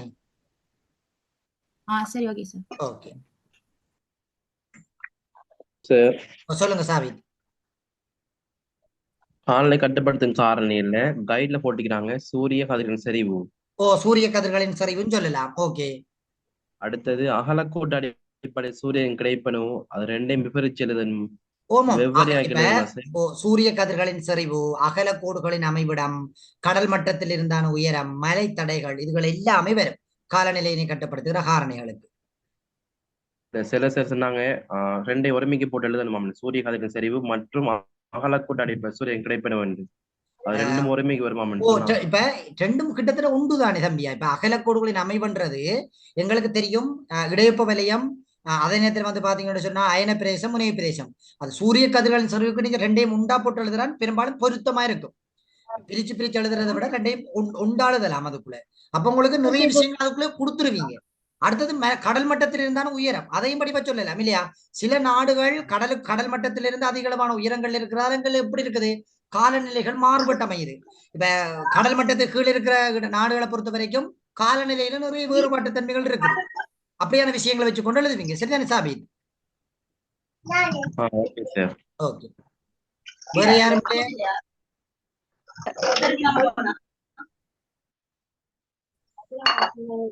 ஓகே நியூட் பண்ணுங்களா தயவு செய்து சொல்லுங்க. படிவு வீழ்ச்சி 2 வகைகள் என்னன்னா? படிவு வீழ்ச்சி 2 வகை இல்ல பிள்ளை, 3 வகை இருக்குது படிவு வீழ்ச்சிய.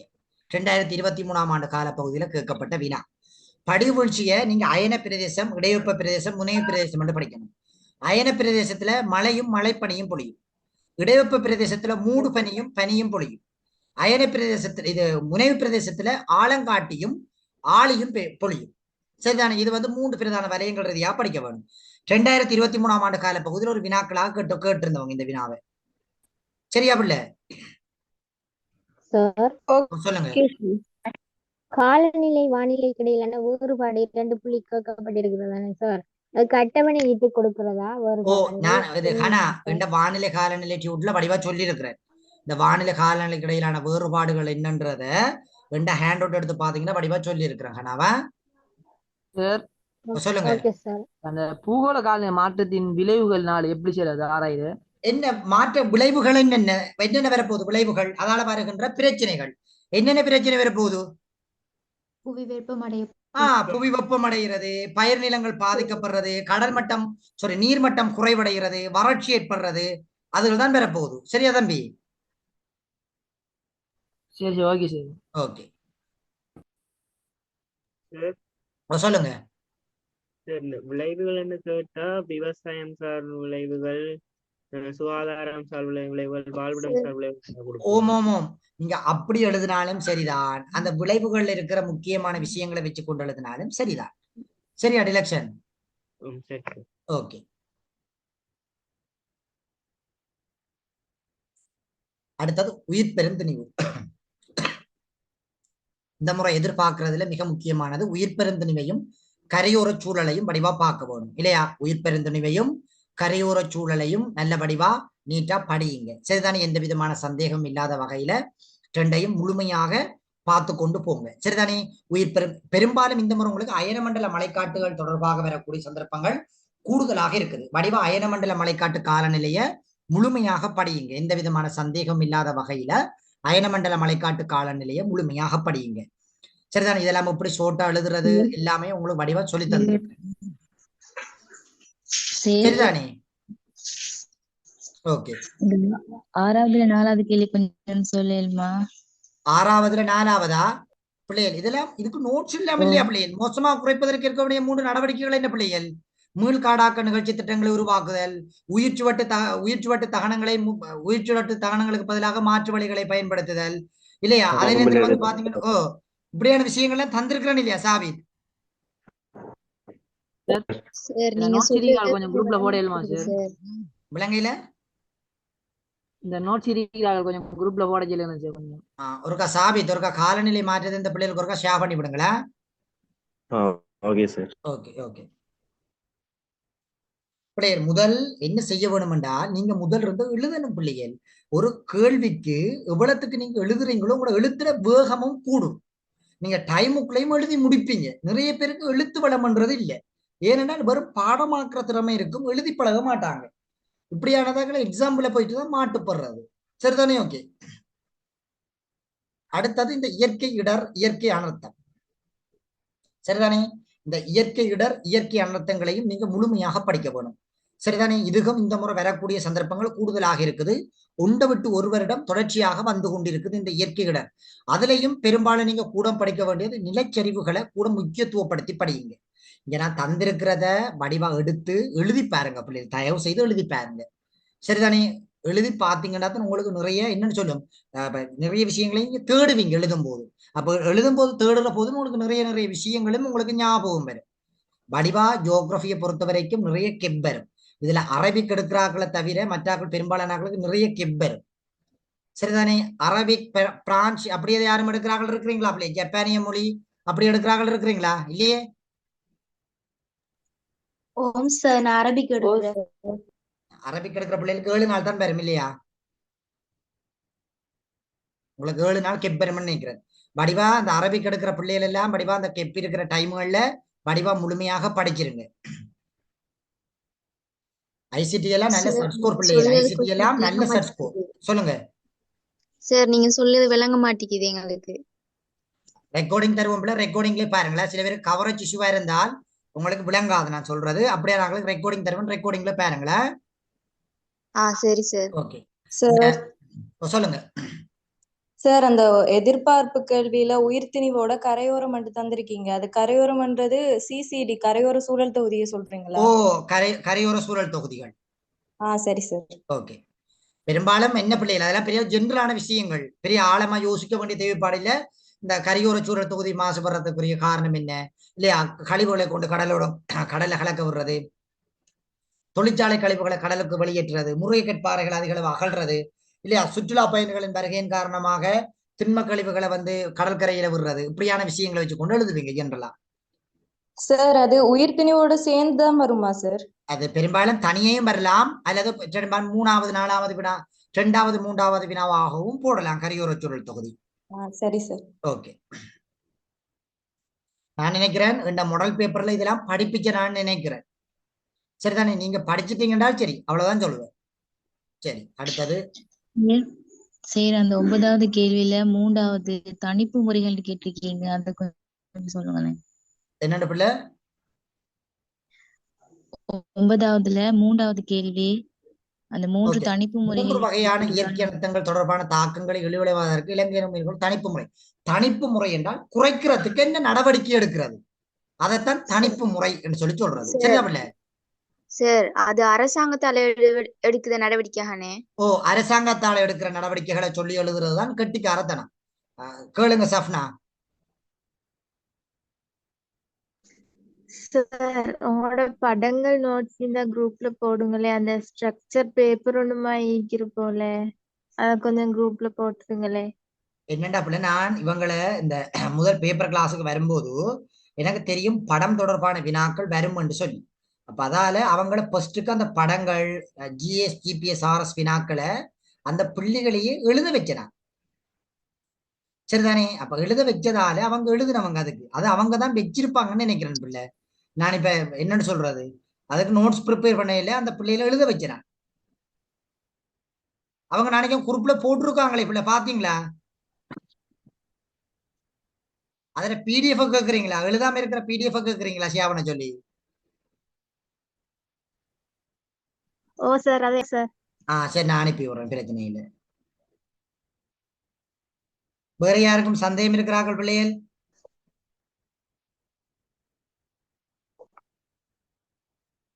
கட்டாயம் அனுப்பி. சரி சரி விட நான் அனுப்பி விடுறேன், கட்டாயம் அனுப்புறேன். சரி, மானுட புவியியலை பார்ப்போம் பிள்ளையில. ஓகே, எங்களுக்கு தெரியும் மானுட புவியியலை பொறுத்த வரைக்கும் சனத்தொகைக்குத்தான் கூட முக்கியத்துவம் இல்லையா? சனத்தொகையிலிருந்தான் அதிகளவான வினாப்பகுதிகள் எங்களுக்கு கேட்கப்படுறதும் இருக்குது. குறிப்பா 5, 6 வினாப்பகுதிகள் சனத்தொகையில் இருந்து மட்டும் வரும் எங்களுக்கு. பாருங்க, ஒடுங்கிய குடித்தொகை கூம்பொன்றின் பிரதான அம்சமாக அமைவது எது? மூன்றாவது இல்லையா? அதாவது நாங்க அடியொடுங்கிய கூம்ப சொல்லுவோம். அதாவது பாத்தீங்கன்னா பிறப்பு வீதமும் அதிகமாக இருக்கும், அதே நேரத்துல பாத்தீங்கன்னா இறப்பு வீதமும் அதிகமாக காட்டுற ரஹீனா நீங்க ஒருக்கா உங்களோட வீடியோ ஒன்னா இருக்குத மது, ஒருக்கா அந்த பிள்ளையோட வீடியோ ஒருக்கா ஆஃப் பண்ணி விடுங்களேன் மது. சரி, ஓகே, சரிதானே? ஒடுங்கிய குடித்தொகை கூம்பு ஒன்றின் பிரதான அம்சமாக அமைவது சரிதானே? மூணாவது வரும் இல்லையா? பிறப்பு வீதம் மற்றும் இறப்பு வீதம் என்பன குறைந்த பெருமானத்தை காட்டுறது இல்லையா? எங்களுக்கு தெரியும் இறப்பு வீதமும் இங்க குறைவாக இருக்கும், பிறப்பு வீதங்களும் இங்க குறைவாகத்தான் இருக்கும். இந்த அடியொடுங்கிய விளங்கல. நாலாவது 65 வயதுக்கு மேற்பட்ட குடியோர் சிறந்து குறைவாக இருக்குமா? இங்க முதியோருடைய எண்ணிக்கை அதிகமாக இருக்கும், இங்க குறைவாக இருக்காது, அதிகமாக காணப்படும். எங்களுக்கு தெரியும் நிலையான கூம்பிலையும் அடியொடுங்கிய கூம்பிலையும் அதிகளவான முதியோர் எண்ணிக்கையை நாங்க அவதானிக்கலாம், குறைவாக இருக்காது. அது பிள்ளை சரிதானே பிள்ளை? ஓகே. முதுமையடைதல் சுட்டி என்றால் என்ன? என்ன முதுமையடைதல் சுட்டி என்றது? சனத்தொகையில வயது முதிர்ந்தோரை காட்டுகின்ற அளவெடுக்க பேர் தான். ஒரு சனத்தொகையில வயது முதிர்ந்தோரை காட்டுற அளவெடுக்க பேர் தான் நாங்க என்ன சொல்லுவோம்? முதுமை சுட்டி என்று சொல்லி நாங்க என்ன செய்வோம்? அடையாளப்படுத்துவோம். அடுத்தது, பெருமட்டான பிறப்பு வீதம் 2014 ஆண்டின் தரவின்படி அதிகமாக உள்ள நாடுகள் முறையே நைகர், மாலி, உகண்டா, சாம்பியா, பர்கினா பாசோ இல்லையா? இதுகள் எல்லாம் அதிகளவாக இருக்கின்ற பிறப்பு வீதம். இறப்பு வீதம் எங்க அதிகமா இருக்குது? உக்ரைன், தென்னாப்பிரிக்கா. விளங்குதானே? இந்த ஆப்பிரிக்க நாடுகள்ல அதிகளவான இறப்பு வீதங்கள் கூட அடையாளப்படுத்தப்படும். அடுத்தது, இலங்கையின் குடித்தொகையின் இயற்கை அதிகரிப்பு வீதம் அதிகமுள்ள நாடு எது? லெபனான். குறைவாக இருக்கிற நாடு எது? உக்ரைன். குறைவாக இருக்கிற நாடு உக்ரைன், அதிகமா இருக்கிற நாடு லெபனான். சரி, அடுத்தது, சிசு மரண வீதம், ஆயுள் எதிர்பார்ப்பு, எழுத்தறிவு வீதம் போன்றவையினை குறித்து காட்டும் சுட்டன் எவ்வாறு அழைக்கப்படும்? சிசு மரண வீதம், ஆயுள் எதிர்பார்ப்பு, எழுத்தறிவு வீதம், அதாவது வயது வந்தோர் போன்றவற்றை குறித்து காட்டுவதற்கு பயன்படுத்தப்படுகின்ற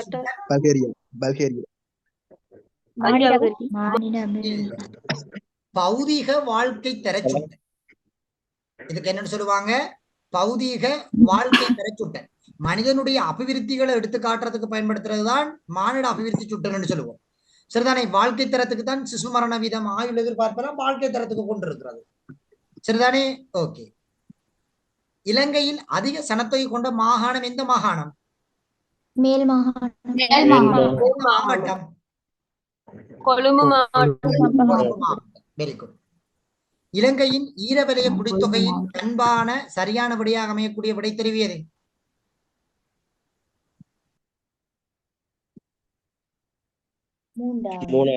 மூன்றாவது. குடித்தொகை பருமன் அதிகமாகவும் குடித்தொகையினுடைய வளர்ச்சி வீதம் குறைவாகவும் இருக்கும். 65% நிலப்பரப்பு 65% மக்கள் 35% நிலப்பரப்பிலையும் 35% மக்கள் 65% நிலப்பரப்பிலையும் வாழ்றாங்கன்னு ஈர உலர் வலயங்களை பத்தி கதை படிச்சிருப்பீங்க சரிதானே? ஓகே. புராதன காலங்களில் உருவாகியுள்ள நாகரிக குடியிருப்புகளை கொண்ட விடை தெரிவியது? எது வரப்போது? ஊர், எருது, மொஹஞ்சதரோ, ஹரப்பா. இரண்டாவது. இதெல்லாம் இன்னும் கேட்கப்படாத வினாப்பகுதிகளாக இருக்குது பிள்ளைனா. சம்டைம் உங்களுக்கு வரக்கூடிய சந்தர்ப்பங்கள் கூடுதலாக இருக்குது. சொல்லுங்க. இலங்கை பெண்கள்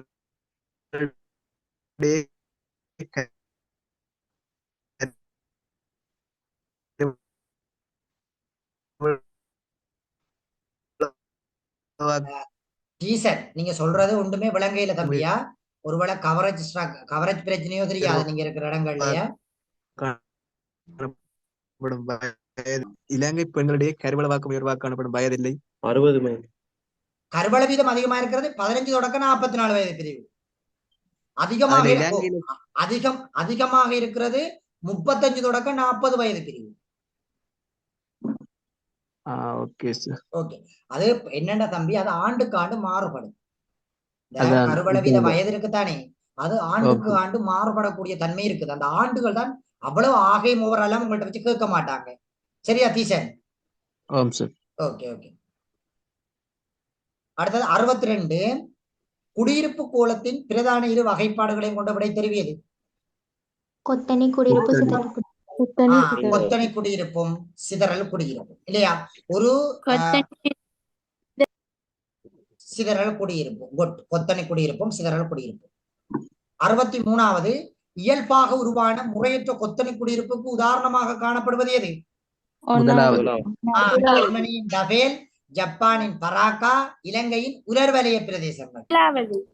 முதலாவது இது பக்கத்துல இலங்கையின் உலர்வலயத்தை நோட் பண்ணுங்க. இலங்கையின் உலர்வலயம். இலங்கையின் உலர்வலயம் எது பிள்ளையன்? அனுராதபுரம், புலனறுவை, குருநாகல், அதான் அப்படியான விஷயங்களை வச்சு கொண்டு எழுத வேண்டும். ஓகே. பின்வரும் விடைத்தெரிவுகளுள் இலங்கையின் கலாசார நகரமாக காணப்படுவது அனுராதபுரம். கண்டியும் அனுராதபுரமும். இலங்கையில் தற்போது நகரங்கள் எனப்படுவது என்ன பிள்ளைகள்? நாங்க இலங்கையில தற்போது நகரங்கள் என்று எதை சொல்றோம்?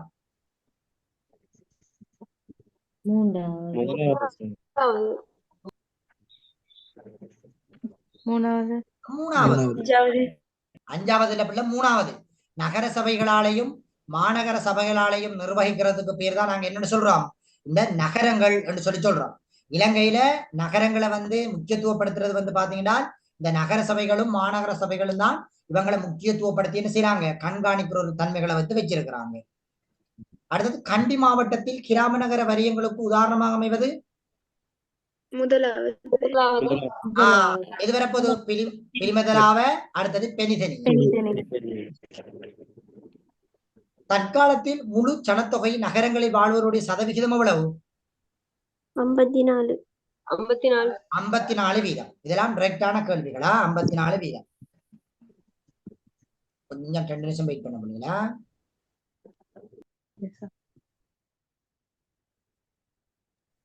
சரியா பிள்ளைகள்? ஓகே. அடுத்தது பாருங்க, உலகில் விரைவான நகராக்கம் இடம்பெறும் வலயம் எது பிள்ளைகள்? ஆசியா மற்றும் ஆப்பிரிக்கா. ஆசியா மற்றும் ஆப்பிரிக்கா, இந்த 2 நாடு தான் அதிகளவான நகரமயமாக்கம் கூடிக்கொண்டு வர தன்மைகளை பார்க்கக்கூடிய மாதிரி இருக்கும். அடுத்த இலங்கையில் நவநாகரிக அபிவிருத்தி கொள்கைகள் எந்த மாகாணத்தினை அடிப்படையாக கொண்டு இடம்பெற்றது? எது? மேல் மாகாணம். மேல் மாகாணம், அது குறிப்பாக கொழும்பு, கம்பஹா, களுத்துறை, இந்த 3 மாவட்டங்களையும் கூட அடிப்படையாக வைத்துக் கொண்டுதான் இந்த நவநாகரிக கொள்கை திட்டங்கள் அறிமுகப்படுத்தப்பட்டது. சிறந்த கல்வி, மருத்துவம், நிர்வாகம் அப்படியான தன்மைகளை வச்சு கொண்டு என்ன செய்யறால் அபிவிருத்தி செய்ய வேண்டும் என்றதுக்காண்டு உருவாக்கப்பட்டது. தேசிய திண்மக் கழிவுப் பொருட்கள் முகாமைத்துவ நிலையம் எப்போது உருவாக்கப்பட்டது? 2007ஆம் ஆண்டு. அடுத்தது பசுமை புரட்சி எங்கே உற்பத்தி தொடர்பாக முதலில் ஆரம்பமானது? மெக்சிகோவினுடைய சோள உற்பத்தியில தான் இவை என்ன செஞ்சது, அதிகமாக உருவாக்கப்பட்டது. மெக்சிகோவினுடைய சோள உற்பத்தி. கலப்பு விதையினங்களை கொண்ட விடை தெரிவியது?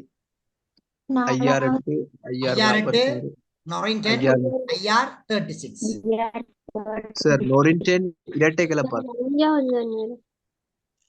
அஞ்சாவது இரட்டை கலப்பாத்துக்கு வரும். கலப்பாக்கம் தானே இங்க. அதால IR36 TN1 இதான் கலப்பாக்கத்துக்குள்ள உள்ளடக்கப்பட்ட விதை இனங்கள். இந்த முறை பிள்ளைகள் ஒருக்கா விதை இனங்களையும் நீங்க விவசாயத்துல ஒருக்கா பார்த்து கொண்டு போக வேணுமே, கட்டிக்காரத்தனமா. இதுல ஒரு சாம்பிளுக்கு தான் சொல்லி இருக்கிறேன். ஆப்பிரிக்க பிரதேசத்துக்கு அறிமுகம் செய்யப்பட்ட நெல்லினம் எது பிள்ளைகள்?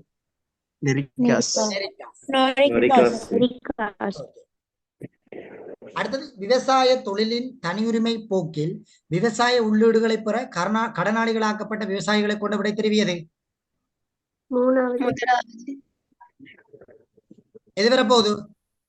முதலாவது இந்தியாவில முதலாவது பருத்தி இந்தியாவில் வீட்டு பயிரிடப்பட்ட விவசாயிகளும் பிலிப்பைன்ஸ்ல வீட்டு சோலையின விவசாயிகளும் தான் அதிகளவாக இறப்புகளை சந்திச்சாங்க இல்லையா? அதிகளவான நட்டம், அடுத்தது பூச்சின தாக்கங்கள், அதே நேரத்தில் வந்து பாத்தீங்கன்னா காலநிலை மாற்றத்தால் அழிவு, இப்படியான பல தன்மையின் காரணமாக இது வந்து அழிக்கப்பட்டது. அப்ப அதால அதிகளவான விவசாயிகள் என்ன செஞ்சாங்க? கடனாளிகளாக மாற்றப்பட்டாங்க. பசுமை புரட்சியினுடைய முதன்மை நோக்கம் என்ன பிள்ளைகள்? உணவு தானியங்களுடைய விளைச்சலை அதிகரித்து. முதலாவது இல்ல, நாலாவது உணவு தானியங்களின் விளைச்சல் வந்து அதிகரித்துக் கொண்டு போறதுதான் பசுமை புரட்சியினுடைய முதன்மையான நோக்கமாக வந்து இருக்குது. அடுத்தது கனி எண்ணெய் படிவுகளில் அரவாசிக்கு மேல் எந்த வலயத்தில் பரவி இருக்குது? மத்திய கிழக்கு ஆசியாவுல இல்லையா? மத்திய கிழக்குல. அடுத்தது கனி எண்ணெய் உற்பத்தி வர்த்தகம் கட்டுப்படுத்தும் பிரதான நிறுவனங்களுள் பிழையானது எதுவரை போது? எக்ஸன் மொபைல், ஐக்கிய அமெரிக்கா. வெரி குட், ஐக்கிய அமெரிக்கா. அடுத்தது பெட்ரோலிய வர்த்தகத்தில் ஏகபோக உரிமையினை தக்க வைத்துக் கொள்வதற்காக உருவாக்கப்பட்ட அமைப்பு ஒபேக் அமைப்பு. பிள்ளைகள் இந்த நாளையும் நீங்க என்ன செய்ய வேணுமெண்டா, இதுல இருக்கிற விஷயங்கள் எல்லாம் என்ன செய்ய வேணுமென்றால் ஒரு உலக படத்துல குறிச்சு பழகி கொண்டு போக வேணுமா? கட்டிக்காரத்தனமா, சரிதானே? ஓகே. உயர்தர இரும்பு தாது அதிகம் காணப்படும் முதன்மை நாடு எது? சீனா. இல்ல, இந்தியா. இல்ல உயர்தரம் காணப்படுறது சீனாவில உயர்தரம் இருக்குது. சொர சீனாவில தான் உயர்தரமான இரும்பு தாது வந்து அதிகமாக காணப்படுகிறது. ஆனா இவங்க என்ன செய்யறது இல்லை, அதிகளவாக ஏற்றுமதி செய்யறது இல்லை. இவங்க என்ன செய்யறது? இறக்குமதியை விரும்புற நாடு சீனா. ஏற்றுமதியை விட இறக்குமதியில அதிகமாக விருப்பம் கொள்ற நாடும் இந்த சீனாவா. 2014 ஆண்டின் தரவின்படி இரும்புத்தாது உற்பத்தியில் முதலில் உள்ள நாடு எது? சீனா, ஆஸ்திரேலியா, பிரேசில். அடுத்தது உலகின் இரும்புத்தாதுவினை உற்பத்தி செய்யும் 4 பிரதான நாடுகள் இறங்கு வரிசையில் இருப்பது மூன்றாவது. எது வரப்போகுது? சீனா, பிரேசில், ஆஸ்திரேலியா, இந்தியா. பிள்ளைகள் இந்த முறை உங்களுக்கு இரும்புத்தாது எம்சிக்யூக்கு வரும், சரிதானே? இரும்புத்தாத ஒருக்கா எம்சிக்யூன்றதன் அடிப்படையில படிப்பா படியுங்க. நிலக்கரி எல்லாம் பெட்ரோலியம் எல்லாம் கேட்டுட்டாங்க, இன்னும் இரும்புத்தாது எக்ஸாம் எம்சிக்யூக்கு வராம இருக்குது. சோ இரும்புத்தாது ஒருக்கா வடிவா பார்த்து கொண்டு போங்க எக்ஸாமுக்கு. கனிய மணலின் பிரதான கூறுகளாக காணப்படுவது எது? செர்னியம், டைட்டரியம், தோரியம், டங்ஸ்டன். ஓகே. இலங்கையில் பெருமதி மிக்க கனிய மணல் படிவுகள் காணப்படும் இடம் எங்க இருக்குது? புதுமோட்டை, கைக்காவளை, கொல்கொட்டுவை, அப்படைட்டு படிவுகள் காணப்படும் மாவட்டம் எது?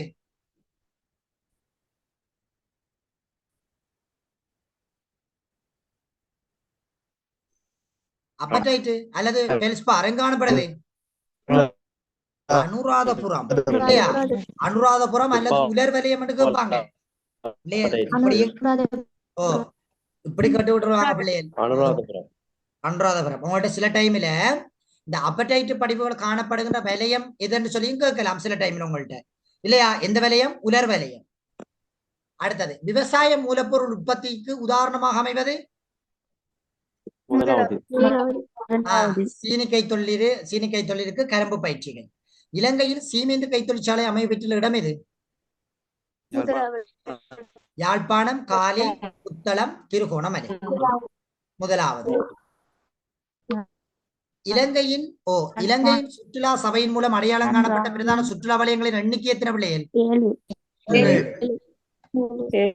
7. வரலாற்று தொடர்பட்ட சுற்றுலா வலயங்களை கொண்டிருக்கின்ற விடை தெரிவு எது? எது வரப்போது? புலனறுவை, கண்டி, அனுராதபுரம். சொல்லுங்க. நவீன காலத்துல மிக முக்கியத்துவம் வாய்ந்த சுற்றுலாத்துறை இது எந்த சுற்றுலாத்துறை? என்னண்டு நவீன காலத்துல மிக முக்கியத்துவம் வாய்ந்த சுற்றுலாத்துறை இது? பொழுதுபோக்கு சுற்றுலா.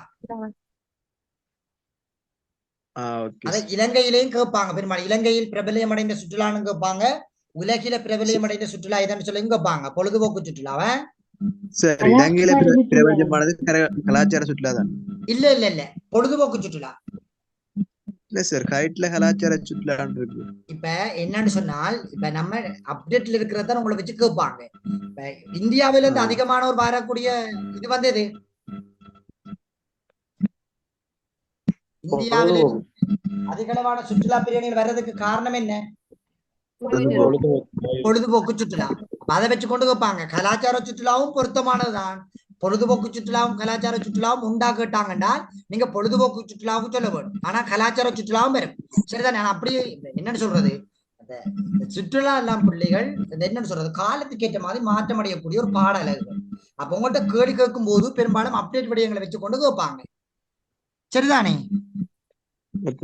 ஓகே. உலகின் அனைத்து நாடுகளிலும் பொருளாதார சமூக கலாச்சார அடிப்படையில் படிமுறையில் ஒரு சீர்தன்மை அடையும் செயல்முறையாக பூகோளமயமாதல் என கருதப்படும் அமைப்பு எது? கேம்பிரிட்ஜ். கேம்பிரிட்ஜ் தான் சொல்லுது. ஓகே. சர்வதேச நாணய நிதியமும் பூகோளமயமாதல் செயல்முறையின் பிரதான 4 துறையினூடாக நடைபெற்றதை சுட்டிக்காட்டியது. இவற்றில் உள்ளடங்காதது வளப்பகிர்வு.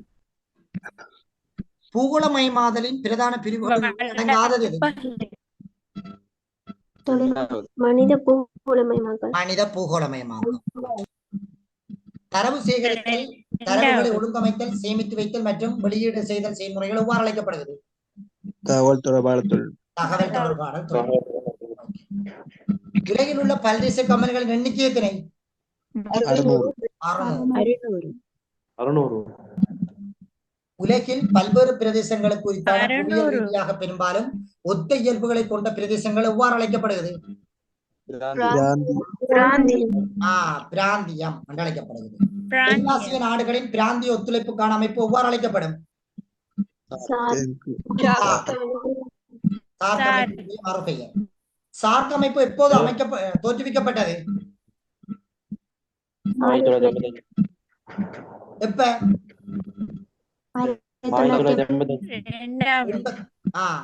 எப்ப தோற்றுவிக்கப்பட்டது? 85. யாரால தோற்றுவிக்கப்பட்டது?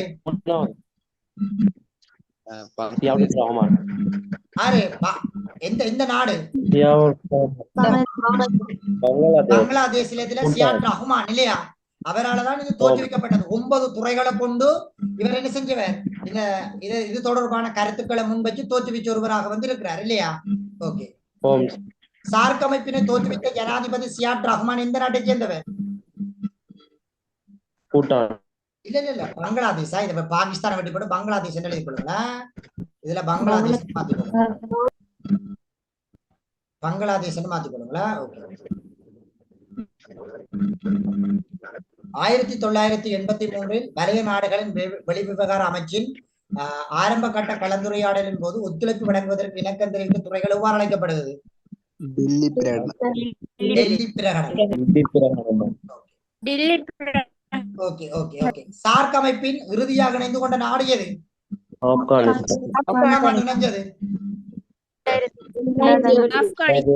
2007ஆம் ஆண்டு. சார்க் அமைப்பு எதிர்பார்த்த ஒத்துழைப்பு வீழ்ச்சிக்கான காரணம் என்ன?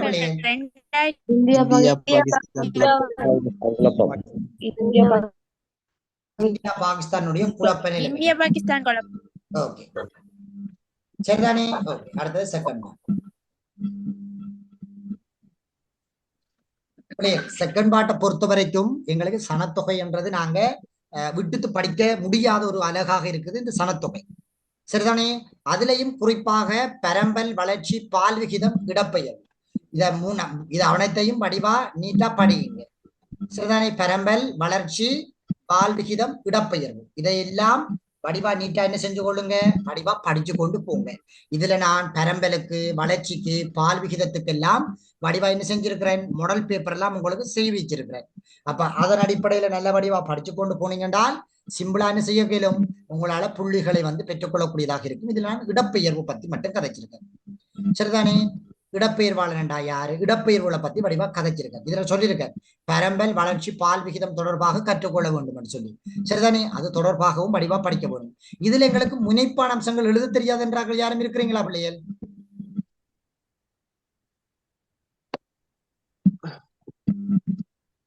ரஹ்னா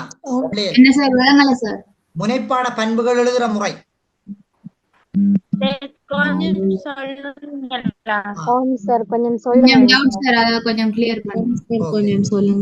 முனைப்பான பண்பு எழுதும் போது உயர்வு தாழ்வு பெருமானம் பத்தி கதைக்கணும். முதலாவது பிள்ளைகள் ஒரு அந்த அட்டவணையில் இருக்கிற உயர்வு தாழ்வு பெருமானம் பத்தி கதைக்க வேணும். இரண்டாவது வந்து பாத்தீங்கன்னு சொல்லி சொன்னால் அதை வந்து மட்டம் தட்டி கதைக்க வேணும். இதெல்லாம் படிச்சிருப்பீங்க ஸ்கூல்கள்ல. மட்டம் தட்டி கதைக்க வேணும். மூன்றாவது வந்து பாத்தீங்கன்னா தளம்பல் நிலை பற்றி கதைக்க வேணும்.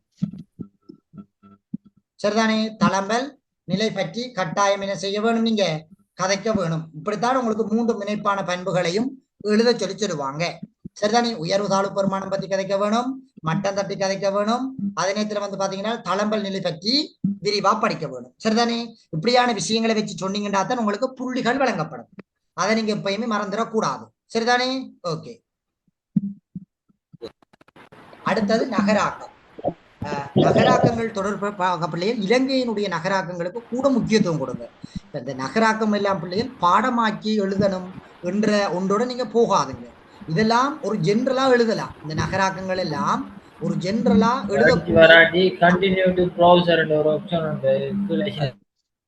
சரிதான். நகரமயமாக்கங்கள் ஒரு ஜென்ரலாக எழுதக்கூடிய பகுதிகளாக இந்த நகராக்கங்கள் இருக்குது. சரிதானே? 2021, 2022, 2024க்கும் அதிகமாக எதிர்பார்க்கிற ஒரு அழகாக நகரமயமாக்கம் வந்திருக்குது. வடிவா நகரமயமாக்கங்களை வடிவா படியுங்க. சரிதானே? சொல்லுங்க. இடப்பெயர்வின் முனைப்பான அம்சங்களை கொஞ்சம் சொல்லுங்க. இடப்பெயர்வினுடைய முனைப்பான அம்சங்கள் அப்படி கேட்க மாட்டாங்க. இழுவிசை தள்ளுவிசை காரணி என்றுதான் கேட்பாங்க. சரிதானே? இழுவிசை தள்ளுவிசை காரணிகள் என்றா என்னவா இருக்கும்?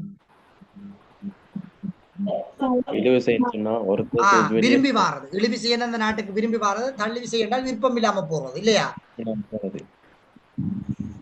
ஓகே. அடுத்தது இந்த முறை பிள்ளைகள் உங்களுக்கு உற்பத்தி கைத்தொழில் வரும், ஸ்டோர் பண்ணி வரும். உற்பத்தி கைத்தொழில சீனி, சீமேந்து, ரப்பர் இதை 3ஐயும் வடிவா படியுங்க. சரியான? சீனியையும் சீமேந்தையும் ரப்பரையும். ஆனால் இதை ஒரு ஜென்ரலா எழுத வேணும் என்று சொல்லி முயற்சியுங்க. பாடமாக்கி எழுதுவோம் அப்படி என்று சொல்லி தயவு செய்து யோசிக்க வேணாது. இதெல்லாம் ஒரு ஜென்ரலாக எழுதக்கூடிய வினா பகுதி. சரிதானே? விளங்கல? உற்பத்தி கைத்தொழில அண்மை காலத்துல அதிக அளவு செல்வாக்கூடிய காரணிகளை குறிப்பிட்டு விளக்கண்டா இதே சார் எழுதணும். ஓகே. இப்ப உற்பத்தி கைத்தொழில் அண்மை காலத்துல இருக்கிறது வந்து பாத்தீங்கன்னு சொல்லி சொன்னா இயந்திரமயமாக்கப்பட்ட தன்மை. உதாரணமா வந்து பாத்தீங்கன்னா இப்ப சீனிகள் எல்லாம் இயந்திரமயமாக்கப்பட்டதான் இருக்குது. முதல் வந்து அந்த மாடுகள் அதுல செக்கு வச்சு எல்லாம் புளிஞ்செல்லாம் எடுத்தவங்க. இப்ப முதலாவது இயந்திரப்படுத்தப்பட்ட தன்மைகள். இரண்டாவது வந்து பாத்தீங்கன்னா மூலதனங்கள் அதிகளவாக வழங்கப்படுகின்றன.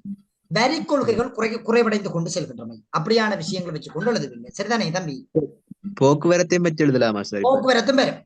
போக்குவரத்து மிக முக்கியமானது. போக்குவரத்தையும் வச்சு கொண்டு எழுதலாம். ஓகே. மற்றாக்கள் பிள்ளைகள் சார் சொல்லுங்க. அண்மை கால போக்கு என்று கேட்டா உற்பத்தி கைத்தொழில் அண்மை கால போக்குன்னா இப்ப தற்காலத்துல எப்படி நடக்குதுன்றதான் கேக்குறாங்க. அண்மை கால போக்கு. சரிதானே இப்ப? சரி சரி. ஓகே. சஃப்னா கேளுங்க. சஃப்னா சார், இந்த மானிட புவியியல்ல அட்டவணை கேள்விகளுக்கு நாங்க எப்படி எழுதுறது? பிள்ளை அட்டவணை கேள்விக்கு பிள்ளை இந்த அட்டவணையை வச்சுக்கொண்டு முனைப்பான பண்புகளை தான் உங்கள்கிட்ட கேட்பாங்க. அதைத்தானே சொன்னான். உயர்வு தாழ்வு பெருமானத்தை பத்தி கதைக்க வேணும், அதே நேரத்துல மட்டம் தட்டி கதைக்க வேணும், அதே நேரத்துல வந்து பாத்தீங்கன்னு சொல்லி சொன்னால் தளம்பல் நிலை பற்றி கதைக்க வேணும். ஒவ்வொரு அட்டவணைகளும் ஒவ்வொரு விதமா வரும். ஓ சஃப்னா, நீங்க பேப்பர்கள் எதுவும் செய்து பாத்தீங்களா சஃப்னா? ஓ சார், எனக்கு இந்த மானிட புவியியல் அட்டவணையோட எழுதுறது கொஞ்சம் கஷ்டமாயிருக்கு. இன்னுமே விளங்கல எனக்கு. இப்ப பிள்ளை உயர்வு தாழ்வு பெருமானத்தை பத்தி கதைப்பீங்க. இங்க பாருங்க, இப்ப நான் ஒரு முனைப்பான பண்பு சொல்றேன் பாருங்க. இதை வச்சுக்கொண்டு பாருங்க. என்னன்னு சொல்றது, சுகர் இணையதளத்தின், அதாவது இலங்கையினுடைய சீனி கைத்தொழிலின் இணையதளத்தின் தரவின்படி இலங்கைக்கு இறக்குமதி செய்யப்பட்ட சீனியின் அளவினை நோக்கும் போது என்று தொடங்க வேணும். நோக்கும் போது 2020ஆம் ஆண்டு காலப்பகுதியில் குறிப்பாக 6 லட்சத்திற்கும் மேற்பட்ட சீனியினுடைய அளவு இறக்குமதி செய்யப்பட்டிருக்கும் தன்மையினையும் 2022ஆம் ஆண்டு காலப்பகுதியில் மிகவும் குறைந்தளவாக இறக்குமதி, குறிப்பாக 5 லட்சத்தினை விட மிகவும் குறைந்தளவான இறக்குமதிகள் மேற்கொள்ளப்பட்டிருக்கும் தன்மையினையும் இந்த தெளிவான முறைகளில் அடையாளம் கண்டு கொள்ளக்கூடியதாக உள்ளது என்று சொல்லி முதலாவது முனைப்பான பண்பு எழுதுவீங்க. பிள்ளைகள், நான் திரும்ப திரும்ப சொல்றேனே, நீங்க அந்த தியரி படிச்ச ஓர்றாக்களுக்கு தான் இப்படியான விஷயங்கள் கஷ்டமா இருக்கிறது. அதைத்தான் சொல்றேன் நான் பேப்பர் கிளாஸுகளுக்கு அதைத்தான் சொல்றேன் நான் படிச்சு சொன்னேன் அந்த 10 பேப்பரும் நான் தந்திருக்கிறத எடுத்து எழுதுங்கன்னு சொல்லி. சரிதானே? அந்த பேப்பர் கிளாஸ் வந்த பிள்ளைகளுக்கு தெரிஞ்சிருக்கும். சில பேர் அந்த 6, 7, 8 சில பேர் 9வது பேப்பர் எல்லாம் வந்து ஜாயின் பண்ணதுகள். இப்ப அவங்களுக்கு எல்லாம் முன்னுக்கு படிப்பிக்க விஷயம் எல்லாம் அவங்களுக்கு பெரும்பாலும் தெரிஞ்சிருக்க மாட்டிச்சு. சரிதானே? இப்ப இதுக்குத்தான் நம்ம என்ன செய்ய வேணும், ஒரு 5 மாதத்துக்கு முன்னுக்கே பேப்பர் கிளாஸுக்கு போவழிக்கிட வேணும். அப்பதான் எங்களுக்கு ரிவிஷன் மாதிரி இருக்கும். இது எக்ஸாம் எழுது மட்டும் சிலபஸை படிக்கிறது. அதனாலதான் நீங்க இந்த எழுத இல்லாம போறது, மார்க்ஸ் எடுக்க இல்லாம போறதுக்குரிய காரணம். சரிதானே? ஒரு 5 மாதத்துக்கு முன்னுக்கே பேப்பர் செய்ய ஸ்டார்ட் பண்ணிட வேணும். பேப்பர்லாம் உங்களுக்கு அதிகளவான நாலேஜ் வரும் பிள்ளைகள், பிளவிட்டு திருந்துவீங்க. சரிதானே? ஓகே, இப்ப விளங்குதா பிள்ளை சஃப்னா அப்படி முனைப்பான பண்பு எழுதுன்றது? ஓ சார், அது விளங்கினேன். நீங்க இடப்பெயர்வுல பால் விகிதம், பரம்பல், வளர்ச்சி அதெல்லாம் சின்ன அதெல்லாம் வந்து என்றால் என்ன வரும் கேட்டு முதலாவது 2 புள்ளிக்கு என்றால் என்னன்னு வந்து அந்த முனைப்பான பண்புகளை வச்சு எழுதி அது ஒரு ஜென்ரலாக கேட்பாங்க. ஒரு நாட்டில ஏன் சனத்தொகை வளர்ச்சி குறைவாக இருக்குது, அதற்கு காரணம் என்ன, அப்படி எல்லாம் உங்கள்கிட்ட சில டைம்ல கேள்விகள் வரக்கூடும். சரியா சஃப்னா? சொல்லுங்க. இந்த சீனில அந்த கலம்பல் பத்தி கொஞ்சம் சொல்லுங்களேன். இப்ப இதுல வந்து பாத்தீங்கன்னா பிள்ளைகள், இப்ப 2006ஆம் ஆண்டு தொடக்கம் 2023ஆம் ஆண்டு காலப்பகுதியில் வரையில் சீனியினுடைய இறக்குமதி அளவினை அவதானிக்கும் பொழுது ஒரு மாறுபட்ட தன்மையினை வந்து இங்கு அவதானித்துக் கொள்ளக்கூடியதாக இருக்கின்றது. 2016ஆம் ஆண்டு அதிகரித்த தன்மையும் 2017 குறைவடைந்தும் பின்பு கூடி குறைந்து செல்கின்ற தன்மைகளையும் வந்து இவ்வட்டவணையின் மூலம் அவதானித்துக் கொள்ளக்கூடியதாக வந்து காணப்படுகிறது என்று சொல்லி எழுதுவீங்க. Okay sir. ஓகே, அடுத்தது பூகோளமயமாக்கம். பூகோளமயமாக்கத்துல பிள்ளைகள் இந்த முறை நீங்க பல்தேசிய கம்பெனியையும் ஐசிடியையும் வடிவா படியுங்க. ஐசிடி எல்லாம் வந்தா வடிவா வச்சு எழுதுங்க. சரிதானே? போன் யூஸ் பண்றார்கள் எல்லாம் நீங்க எல்லாரும் வடிவா, இதெல்லாம் பொதுவான விஷயங்கள். பல்தேசிய கம்பெனி, தகவல் தொடர்பான தொழில்நுட்பம், ஐசிடி எல்லாம் ஒரு பொதுவான வினாக்கள். இதெல்லாம் இந்த ஹேண்ட் வடிவா விளக்கமா தந்திருக்கிற நோட் எல்லாம். சார் இதுல 2வது கேள்வி இருக்குல்ல, சொல்லுங்க சார். விளக்கு சொல்லு பிள்ளை. பல்தேசிய கம்பெனியின் முக்கியத்துவம் என்ன? பல்தேசிய கம்பெனியுடைய முக்கியத்துவம் பிள்ளைகள் என்னென்ற சொல்றது, அபிவிருத்தி அடைந்து வர நாடுகள் சந்தைக்குள்ள பிரவேசிக்கக்கூடிய தன்மைகள் இருத்தல், புதிய உணவுகள், புதிய கலாச்சாரங்கள், புதிய மொழிகளை கற்றுக்கொள்ளக்கூடியதாக இருத்தல், வெளிநாட்டு பண்பாட்டு கலாச்சாரங்களை தெரிந்து கொள்ளக்கூடிய தன்மைகள் உருவாகுதல், அதிகளவான வேலை வாய்ப்புகளை ஒரு நாடு பெற்றுக்கொள்ளக்கூடிய தன்மைகள் உருவாகுதல், அதனை அந்நிய செலவணியினை அதிகளவாக கொண்டு வரக்கூடிய தன்மைகள் காணப்படுகின்றமை. இதெல்லாம் பிள்ளைகள் ஒரு ஜெனரலான விஷயங்கள். இந்த பல்தேசிய கம்பெனி. 4வது கேள்வி என்னண்டு? இதுல 4வது கேள்வி, இலங்கை பல்தேசிய கம்பெனிகள் வரியினை அதிகரிப்பதற்கு அரசாங்கம் மேற்கொள்ளும் நடவடிக்கைகள் என்ன? வரி கொள்கைகளை வந்து பிளெக்சிபிள் ஆக்குறது, வரி கொள்கைகளை குறைக்கிறது. வரிகளை கூட அறவிட்ட உடனே வர மாட்டானுங்க. இப்ப இந்த நாட்டுக்கு எடுக்கிறது, வரி கொள்கைகளை வந்து குறைக்கிறது. அடுத்தது மக்களுக்கு ஒவ்வொரு பல்தேசிய கம்பெனிகள் தொடர்பாக விளம்பரப்படுத்துறது. உதாரணமா என்னன்னு சொல்றது, இப்ப KFC வருதுன்றால் டிவில பெரிய ஷோவா போகும், KFC சாப்பிடுங்க நல்லபடி ஆரோக்கியமா இருப்பீங்க எல்லாம் போகும், வாங்கி வாங்கி சாப்பிடுறதானே விளம்பரத்தை பார்த்து அப்படி விளம்பரப்படுத்துறது மக்கள் மத்தியில. அடுத்தது வந்து பாத்தீங்கன்னு சொல்லி சொன்னால் தொழிலாளர்களுக்கு வந்து பயிற்சிகளை கூட வழங்குறது. ஒரு கம்பெனி வந்ததுக்கு பிறகு என்ன செய்யறது, அரசாங்கமே அவங்களுக்கு பயிற்சிகளை வழங்கி அந்த இதுக்கு கொடுப்பாங்க. உதாரணம் இந்த NBQ சிஸ்டம் எல்லாம் என்னென்று பிள்ளைகள் வந்தது இதுக்கு தானே உங்களை பயிற்றுவிக்கிறாங்க இலங்கை அரசாங்கம். சரிதானே தம்பி? ஓகே, அடுத்தது சூழலியல் அமைப்புகள். இதெல்லாம் ஒரு ஜெனரலான விஷயங்கள். சூழலியல் அமைப்புகள் எல்லாம் நான் சொன்னேன் 13ஆம் ஆண்டை பொறுத்த வரைக்கும் பிள்ளைகள் ஒரு ஜெனரலான விஷயம். 13ஆம் ஆண்டு சரிதான். இதை படிச்சு கஷ்டப்பட வேண்டிய தேவைப்பாடுகள் எதுவுமே இல்லை. அடுத்தது சார்க் அமைப்பையும் நோமலா இருக்கா, நான் தந்திருக்கிற கேள்வியோடத்தையும் சார்க் அமைப்புல பார்த்துப்போங்க, வேற எதையுமே பார்க்க வேணாது. சூழலியல் அமைப்புக்கையும் சார்க் அமைப்புக்கையும் நான் தந்ததை மட்டும் படிச்சு கொண்டு போங்க. சொல்லுங்க. இதுல 16 3வது கேள்விக்கு ஆன்சர் என்னன்னு சொல்லுங்களே. சார்க் அமைப்பின் அங்கத்துவத்தினை கொண்டிருப்பதன் மூலம் ஒரு நாடு பெற்றுக்கொள்ளும் 4 நன்மைகளை கொடுப்படுக. பெண்களுக்கான முக்கியத்துவம் வழங்கப்படுகின்றமை, வர்த்தகத்தில் பிரயோகிக்கக்கூடிய தன்மைகள் காணப்படுகின்றமை, புதிய சந்தைகளை வந்து பெற்றுக்கொள்ளக்கூடிய தன்மைகள் காணப்படுகின்றமை, அடுத்தது அபிவிருத்தி திட்டங்கள் தொடர்பாக விளங்கிக் கொள்ளக்கூடியதாக இருக்கின்றமை, நாடுகளினுடைய கலந்துரையாடல்களில் ஈடுபடக்கூடிய சந்தர்ப்பங்கள் கிடைக்கின்றமை, இப்படியான விஷயங்கள் வரும். இதெல்லாம் ஹேண்ட் அவுட்ல வடிவா சொல்லியிருக்கோம் இல்லையா சார்? சொல்லு விளங்குது. சூழலியல் நிறுவனம் சர்வதேச அமைப்புகள் உங்களோட அந்த டியூட்டை கொஞ்சம் ஹேண்ட் அவுட்டை கொஞ்சம் போட்டு விடுங்க சார் குரூப்ல. சூழலியல் அமைப்புகளுக்கா? ஓம் சார், சூழலியல் அமைப்பும் இல்ல. சர்வதேச அமைப்பும். சரி, நான் சர்வதேச அமைப்புகள் அனுப்பிட்டேன்னா சூழலியல் அமைப்புக்கு அனுப்பி விடுறேன். Okay sir. ஓகே.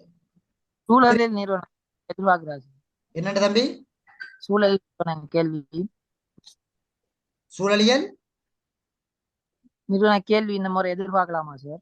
ஒருக்கா நான் அதான் சொல்றேன். நான் இது 15ஐயும் 16ஐயும் நான் தந்திருக்கிறத மட்டும் படிச்சு கொண்டு போங்க. சரியா தம்பி? ஓகே சார் சொல்லுங்க. 16வது 5வது கேள்வி 4வது கேள்வியை கொஞ்சம் சொல்றீங்க? சார்க் அமைப்பில் தற்போது எதிர்நோக்கப்படும் 3 பிரச்சனைகள். நாடுகளுக்கிடையே ஒற்றுமை தன்மையின்மை. அடுத்தது வந்து பாத்தீங்கன்னு சொல்லி சொன்னால் அடுத்தது மாநாடுகளை நடத்துவதற்கான நிதி பற்றாக்குறை, இந்தியாவினுடைய ஆதிக்கத்தன்மை அதிகரித்து காணப்படுகின்றமை, அதே நேரத்தில் நிதி பற்றாக்குறைகள் அதிக அளவு ஏற்படுத்தப்படுகின்றமை, அபிவிருத்தி அடைந்த நாடுகள் மட்டும் காணப்படுவதனால வந்து சபைகளை வந்து கொண்டு நடத்த முடியாத தன்மைகள் காணப்படுகின்றமை. சரியா பிள்ளை? சொல்லுங்க. 16வது 4வதுக்கு விட வந்து தீவிரவாதம் எல்லாம் வருமா? தீவிரவாத தன்மைகளோ ஒரு நாடுகள்ல காணப்படுகிற தீவிரவாத தன்மை யுத்த நடவடிக்கை எல்லாம் சொல்லலாம்.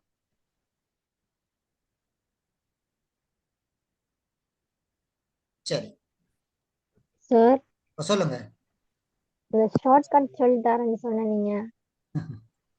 பிள்ளை ஒருக்கா ஹனாவுக்கு யாராவது ஒரு ஆள் பிள்ளை யாரு சாபித் இருக்கிறீங்களா? சாபித். ஓம் சார். ஒருக்கா இந்த பிள்ளைக்கு ஒருக்கா தம்பி ஒருக்கா அனுப்பி விடு தம்பியா இந்த ஷார்ட்கட் ஒருக்கா இந்த குரூப்ல போடுதான் இன்னைக்கு. ஹனா குரூப்ல போட்டுருக்கே ஹனா. மண்ணோட ஷார்ட்கட்டை கொஞ்சம் அனுப்பி விடுங்க சொல்லுங்க சார். சரி சார் அனுப்புறேன். பிள்ளை மண்ணுக்கு பிள்ளை 3 வலயம் இருக்குது. மண் இந்த முறை எதிர்பார்க்கறதும் இல்ல பிள்ளை. மண் வந்து ஈர வலயம், உலர் வலயம், ஈர உலர் வலயம்னு சொல்லுவாங்க. 3 வலயம் இருக்குது. ஈர உலர் வலயம். சரிதானே? எங்களுக்கு தெரியும். நாங்க இங்க எழுத வரும் செங்கபில மண் இங்க எழுதுவீங்க. செங்கபில மண். சரிதானே? செங்கபில மண் இங்க வரும். இங்க செங்கபில மண் வந்ததால இங்க செங்கபில மண் வரும். ஆனா இங்க செங்கபில லற்று சொல் வரும். இங்க லற்று சொல் வந்தா இங்கேயும் லற்று சொல் வரும். இங்க லற்று சொல் வரும். என்ன லற்று சொல் வரும்? செம்மஞ்சள் லற்று சொல் வரும். இங்க செம்மஞ்சள் வந்தாலும் இங்க செம்மஞ்சள் வரும். இங்க செம்மஞ்சள் பொற்சொல் வரும். சரிதானே? அதே போல இங்க வந்து பாத்தீங்கன்னா வண்டல் மண் சிறப்பாக இருக்கும். அடுத்த ரேகா சோல்ஸ் மண்ணும் இருக்கும். அவ்வளவுதான் பிரச்சனை. சரியா பிள்ளை? சனா okay sir. Okay sir. Okay. அந்த குரூப்ல போட்டுருக்கு சனா. நீங்க பாக்குறதுல போல இருக்கா குரூப்பைய? இல்ல சார், மண் தான் போட்டது. ஓகே ஓகே ஓகே சார் வண்டல் மண் எதுக்கு வரும்? வண்டல் மண் வந்து பாத்தீங்கன்னா ஈர உலர் வலயத்துக்குள்ள வரும். Okay sir. சொல்லுங்க தம்பி. ஆய்வாளனுக்கு ஒருவனுக்கு இருக்க வேண்டிய பண்பண்டா நடுநிலைத்தன்மை, ஆய்வு பற்றிய பூரண தெளிவு ரெண்டும் பேரும் தானே சார்? ரெண்டும் சொல்லலாம். முக்கியமா தம்பி சொன்ன மாதிரி நடுநிலைத்தன்மை இருக்க வேணும். பக்கச்சார்பு இருக்கக்கூடாது. இருந்தா அப்புறம் சரி அந்த ஆய்வு பிள்ளையா போயிடும். ஒரு உறவு முறைகள்ல போய் ஒரு ஆய்வு மேற்கொள்ளும் போது அதுல கேள்விகள் எல்லாம் பப்ளிக்கா கேட்க வேண்டிய ஒரு தேவைப்பாடுகள் எல்லாம் பெறும். அப்ப அப்படியான தன்மைகள் இப்ப பாலியல் தொடர்பான கேள்விகள் எல்லாம் பெறும். ஆய்வுன்றது வந்து தம்பியாக்க நம்ம இங்க படிக்கிற மட்டும் இல்ல. ஆய்வுன்றது நிறைய இருக்குது. ஒவ்வொரு துறைகள்லயும் ஆய்வு இருக்குது. அப்ப ஒரு ஆய்வாளன் பக்கச்சார்பு இல்லாம இருக்க வேண்டும். நண்பரோ சகோதரமோ அல்லது வந்து ஏதாவது உறவு முறைகள் என்று பக்கச்சார்பு இருக்கவே கூடாது. அது மிக முக்கியம். பக்கச்சார்பு எல்லாம் இருக்கக்கூடாது. நடுநிலைத்தன்மை இருக்க வேணும். சரியான தீசன்? Okay okay. அடுத்த இன்னொன்று கேட்க வந்தெல்லாம் மறந்து போயிட்டு. அடுத்தது பிள்ளைகள் மிக முக்கியமாக இந்த உங்களோட ஸ்கூல் பிள்ளைகளும் யாராவது அந்த 2025ஆம் ஆண்டு 26ஆம் ஆண்டு பிள்ளைகள் இருந்தாலும் பிள்ளைகள் ஒருக்கா அந்த கடைசி டைம்லாம் பிள்ளைகள் வந்து மாட்டுதுகள். இப்ப 2025ஆம் ஆண்டுல வார பிள்ளைகள் அவ்வளவு பேர் நல்ல கெட்டிக்காரமான பிள்ளைகள். இப்ப இல்ல கடைசி டைம்ல வந்து மாட்டும் போது கோளுக்கு மேல கோல் அடிச்சு கொண்டு இருக்குங்க. உங்களோட ஸ்கூல்லையும் யாரும் இருந்தாங்கன்றால் கொஞ்சம் நேரத்துடைய அதாவது பேப்பர் கிளாஸ்ல ஜாயின் பண்ண சொல்லுங்க. அந்த பிள்ளைகளுக்கு பேப்பர் கிளாஸ் தான் கொண்டு போறேன். கடைசி டைம்ல வந்து ஜாயின் பண்ணிட்டு கஷ்டப்படுங்க பிள்ளைகளுக்கு. 8 மாத காலம் இருக்குது அந்த பிள்ளைகளுக்கு. ஒருக்கா அந்த பிள்ளைகளுக்கு சொல்லுங்க அந்த விஷயத்தை. நீங்க இருக்கிற ஸ்கூல்கள் டெவலப் ஆக வேணும் என்றால் அந்த பிள்ளைகளுக்கு அந்த விஷயங்களை போய் சொல்ல வேணும். பிள்ளைகள் நீங்க தான் இந்த 2024ஆம் ஆண்டுக்கு பேப்பர் கிளாஸ் தொடங்கும் போது நிறைய பிள்ளைகிட்ட சொல்லிவிட்டு நான் போய் சொல்லுங்கன்னு சொல்லி. ஆனால் பிள்ளைகள் போய் சொல்லவும் இல்லை. அந்த கடைசி டைம்ல வந்துட்டு பிள்ளைகள் கெஞ்சுதுகள் உண்டு. சார் முதல்ல இருந்து படிப்பீங்க சார், முதல்ல இருந்து கொண்டு போங்க சொன்னா என்னென்று பிள்ளை முதல்ல இருந்து கொண்டு போறது? கொஞ்சம் யோசிச்சு பாருங்க. என்னென்று நீங்க யாருமே உங்களை இப்ப எல்லாம் உங்களை வச்ச கைவிட்டு இருப்பாங்க எல்லா சேர்மார் ஆக்களும் எடுத்து மற்ற வச்ச தூக்கி எடுத்திருப்பாங்க. ஏன் நான் உங்களை நான் கொண்டு போய் கொண்டு இருக்கேன் கடைசி மட்டும்? ஏண்டா உங்களோட எதிர்காலம் இது, சரிதானே? டச்சில் போயும் இருக்க வேணும்ன்றது. அடுத்தது குரூப்ல இருங்க பிள்ளைகள். நான் எதுவும் முக்கியமான விடயங்கள் எதுவும் வந்தா நான் சாடையா குரூப்ல போடுவேன். அப்ப அதால நீங்க குரூப்ல தொடர்ச்சியாக இருங்க, சரிதானே? ஜனசோர குரூப்லயும் இருங்க. ஜனசோர்ல அந்த கடைசி டைம்ல ஈர நிலங்கள்லாம் பெருமட்டு எல்லாம் போட்டது, சரிதானே? அப்ப தொடர்ச்சியா இருங்க. இதுக்கு எனக்கு எதுவும் காதல் எதுவும் தென்பட்டால் டக்குன்னு நான் உங்களுக்கு சொல்லுவேன், சரிதானே? ஓகே. இப்ப இதுல பிள்ளைகள் ஒவ்வொரு மாகாண ரீதியாக எதிர்பார்ப்புகளும் நான் உங்களுக்கு தந்திருக்கிறேன். நீங்களும் கஷ்டப்படக்கூடாது. ஒவ்வொரு மாகாணங்களும் என்னத்தை எதிர்பார்க்கிறாங்கன்னு.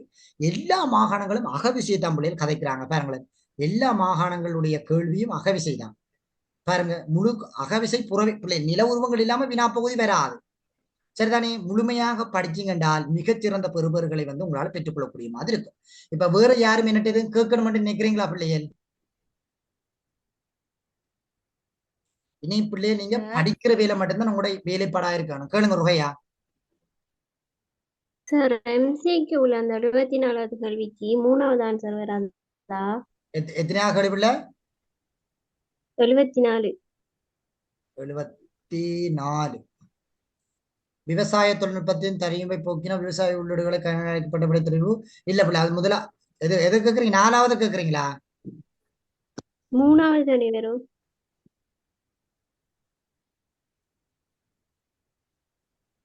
பிலிப்பைன்ஸின் வீட்டி பெயரிடப்பட்ட இல்லை பிள்ளை, இந்தியாவிலானே பருத்தி பயிற்சி நடந்தது. ஓ சார், சரிதானே? சரிதானே பிள்ளை?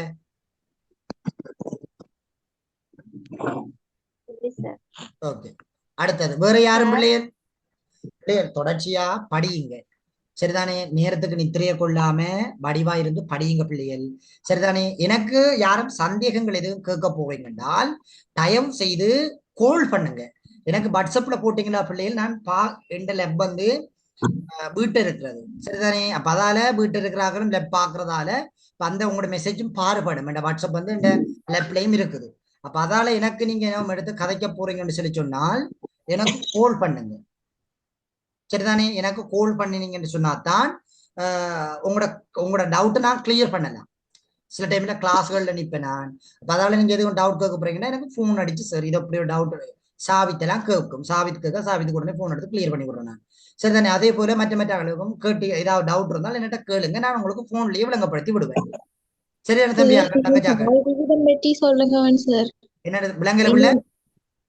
பால் விகிதம் பற்றி கொஞ்சம் சொல்லுங்க சார். உங்களோட அந்த டியூட்ல அதை பற்றி பெருசா இல்ல சார். பால் விகிதம் என்றால் 100 பெண்களுக்கு எத்தனை ஆண்கள் உள்ளனர் என்றதை கணக்குறதான் பால் விகிதம். இப்ப ஒரு நாட்டுல பால் விகிதம் அதிகரித்து கொண்டு போறதுன்றது பெண்கள் எண்ணிக்கை அதிகரித்து கொண்டு போறது. 2023ஆம் ஆண்டு தரவின்படி இலங்கையில ஆண்களை விட பெண்கள் எண்ணிக்கை வந்து அதிகரிச்சது. 48 வீதம் என்னவோ ஆண்களும் 53 வீதம் பெண்களும் வந்து இருக்கிறாங்கன்னு சொல்லி கணக்கிட்டு இருக்கிறாங்க. அப்ப ஒரு நாட்டுல பெண்கள் அதிகரித்து கொண்டு போனால் அங்க என்ன பிரச்சனை உருவாகும், அதற்கான தீர்வுகள் என்ன செய்ய வேணும் என்றதை பத்தி படிக்கிறதான் பால் விகிதம் சொல்லி சொல்லுவோம். சரியா பிள்ளை? சரி சார். ஓகே சார் சொல்லுங்க தம்பி. பூகோள இடைநிலைப்படுத்தல் முறையில புவியின் பிரதேசத்தை ஆய்வு செய்யக்கூடிய உச்ச பிரதேசம் எவ்வளவு பாகசியில ஆய்வு செய்யலாம் என்று கேட்டிருக்காங்க ஒரு கேள்வி. என்ன கேள்வி? புவியின் சொல்றேன்.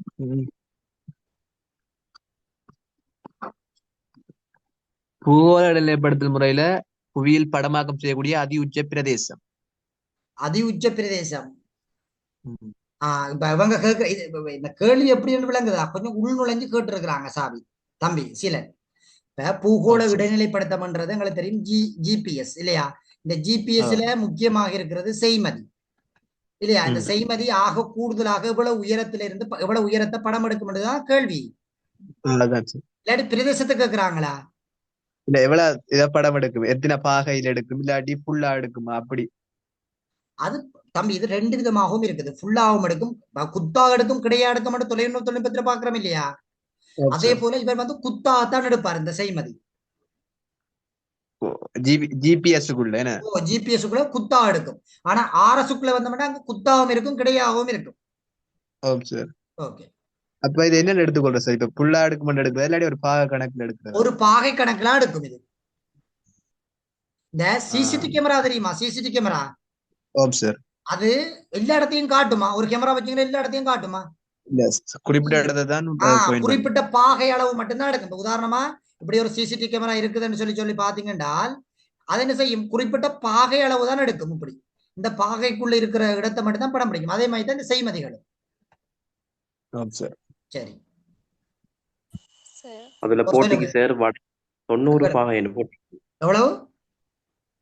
வடதென் 90 பாகை என்ன போட்டிக்கு? வடமுனை 2 செய்மதிகள் இருக்குதானே, முனைவுச்சுழற்சி செய்மதிகள், புவிச்சுற்று செய்மதிகள் உண்டு. அவங்க அப்படியான இதுகளை தம்பியாக்கள் நீங்க இப்படி எல்லாம் குழம்பாதீங்க தம்பியாக்கள். இதெல்லாம் யூனிவர்சிட்டி கேள்வியாடா, இப்படியான கேள்வி எல்லாம். யூனிவர்சிட்டி கேள்வியை கொண்டு உங்களுக்குள்ள திணிக்கிறதாலதான் இந்த புவியில கஷ்டமா பாக்குற பிள்ளைய. வேற யார் பிள்ளை கேள்வி கேட்டீங்க?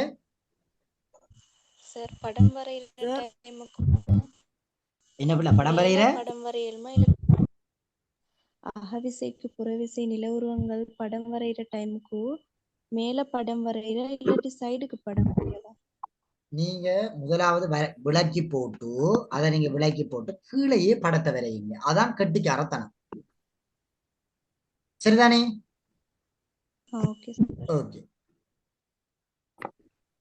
சார். தேரியிட பேர் என்ன வேற வரைவிலக்கணம் சொல்லுங்க. குடி வரவுக்கும் குடி அகழ்வுக்கும் இடையிலான தொடர்புகளை பத்தி கதைக்கிறதா தேறியிட பெயர் சொல்லுங்க சார். சொல்லுங்க. சமகணிய பாடத்துக்கு இது இடக்கணிய பாடத்துக்கு என்ன சார் வித்தியாசம்? சமகணிய படம்ன்ற தம்பி ஒரு இடத்துல இருக்கிற தன்மைகளை பிரதிநிதித்துவப்படுத்தும்.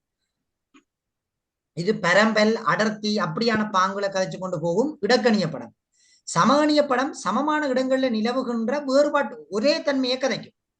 உதாரணம் இப்படி பாருங்களேன். இதுல 20 பாகை செல்சியஸ், உதாரணம் இதுல 20 பாகை செல்சியஸ், இதுல 20 பாகை செல்சியஸ், இதுல 20 பாகை, இதுல 20 பாகை என்றால் இப்படியே கோடு போட்டு இணைச்சு விடுறது. இந்த நான் ஒரு சொன்ன 2019ஆம் ஆண்டு கல்வி அமைச்சின் பேப்பர் சீல நீங்க எங்கட ஜூம் கிளாஸுக்கு வாரீங்களா சீலன்?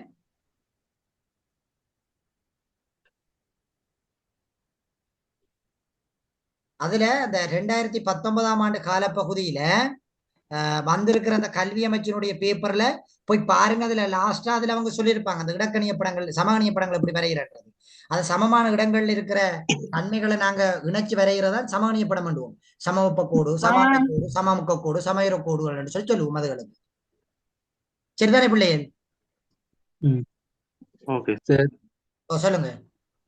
நவீன படவரையில் சிறந்த பயன்பாட்டுக்கு அண்மை காலமாக தேவைப்படுகின்ற கூறுகள்ல பிரதானமானது எது சார் வரும்? பயன்பாடுகளோட வினைத்திறன் வரும்.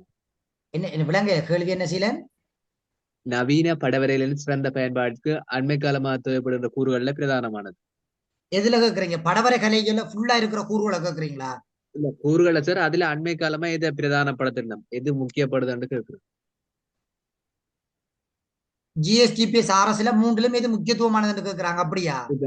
அதுல கண்ணி தொழில்நுட்பமா இல்லாடி இடைப்படுத்தப்பட்ட தரவா, வேகமான இணைய வசதிகளா, அதிக கொள்வன கொண்ட கண்ணி தொகுதி இல்லாடி பயன்பாடுகள வினைத்திறன், இந்த 5ல இது அண்மை காலத்துல முக்கியத்துவம் பெறுதுன்னு கேக்குறேன். இப்ப கணனிகள் தான் இப்ப படங்கள் வரைகிறதுக்கு முக்கியம். எண்ணிலக்க படங்கள் தான் இப்ப அதிகமாக வரையப்படுகிறது.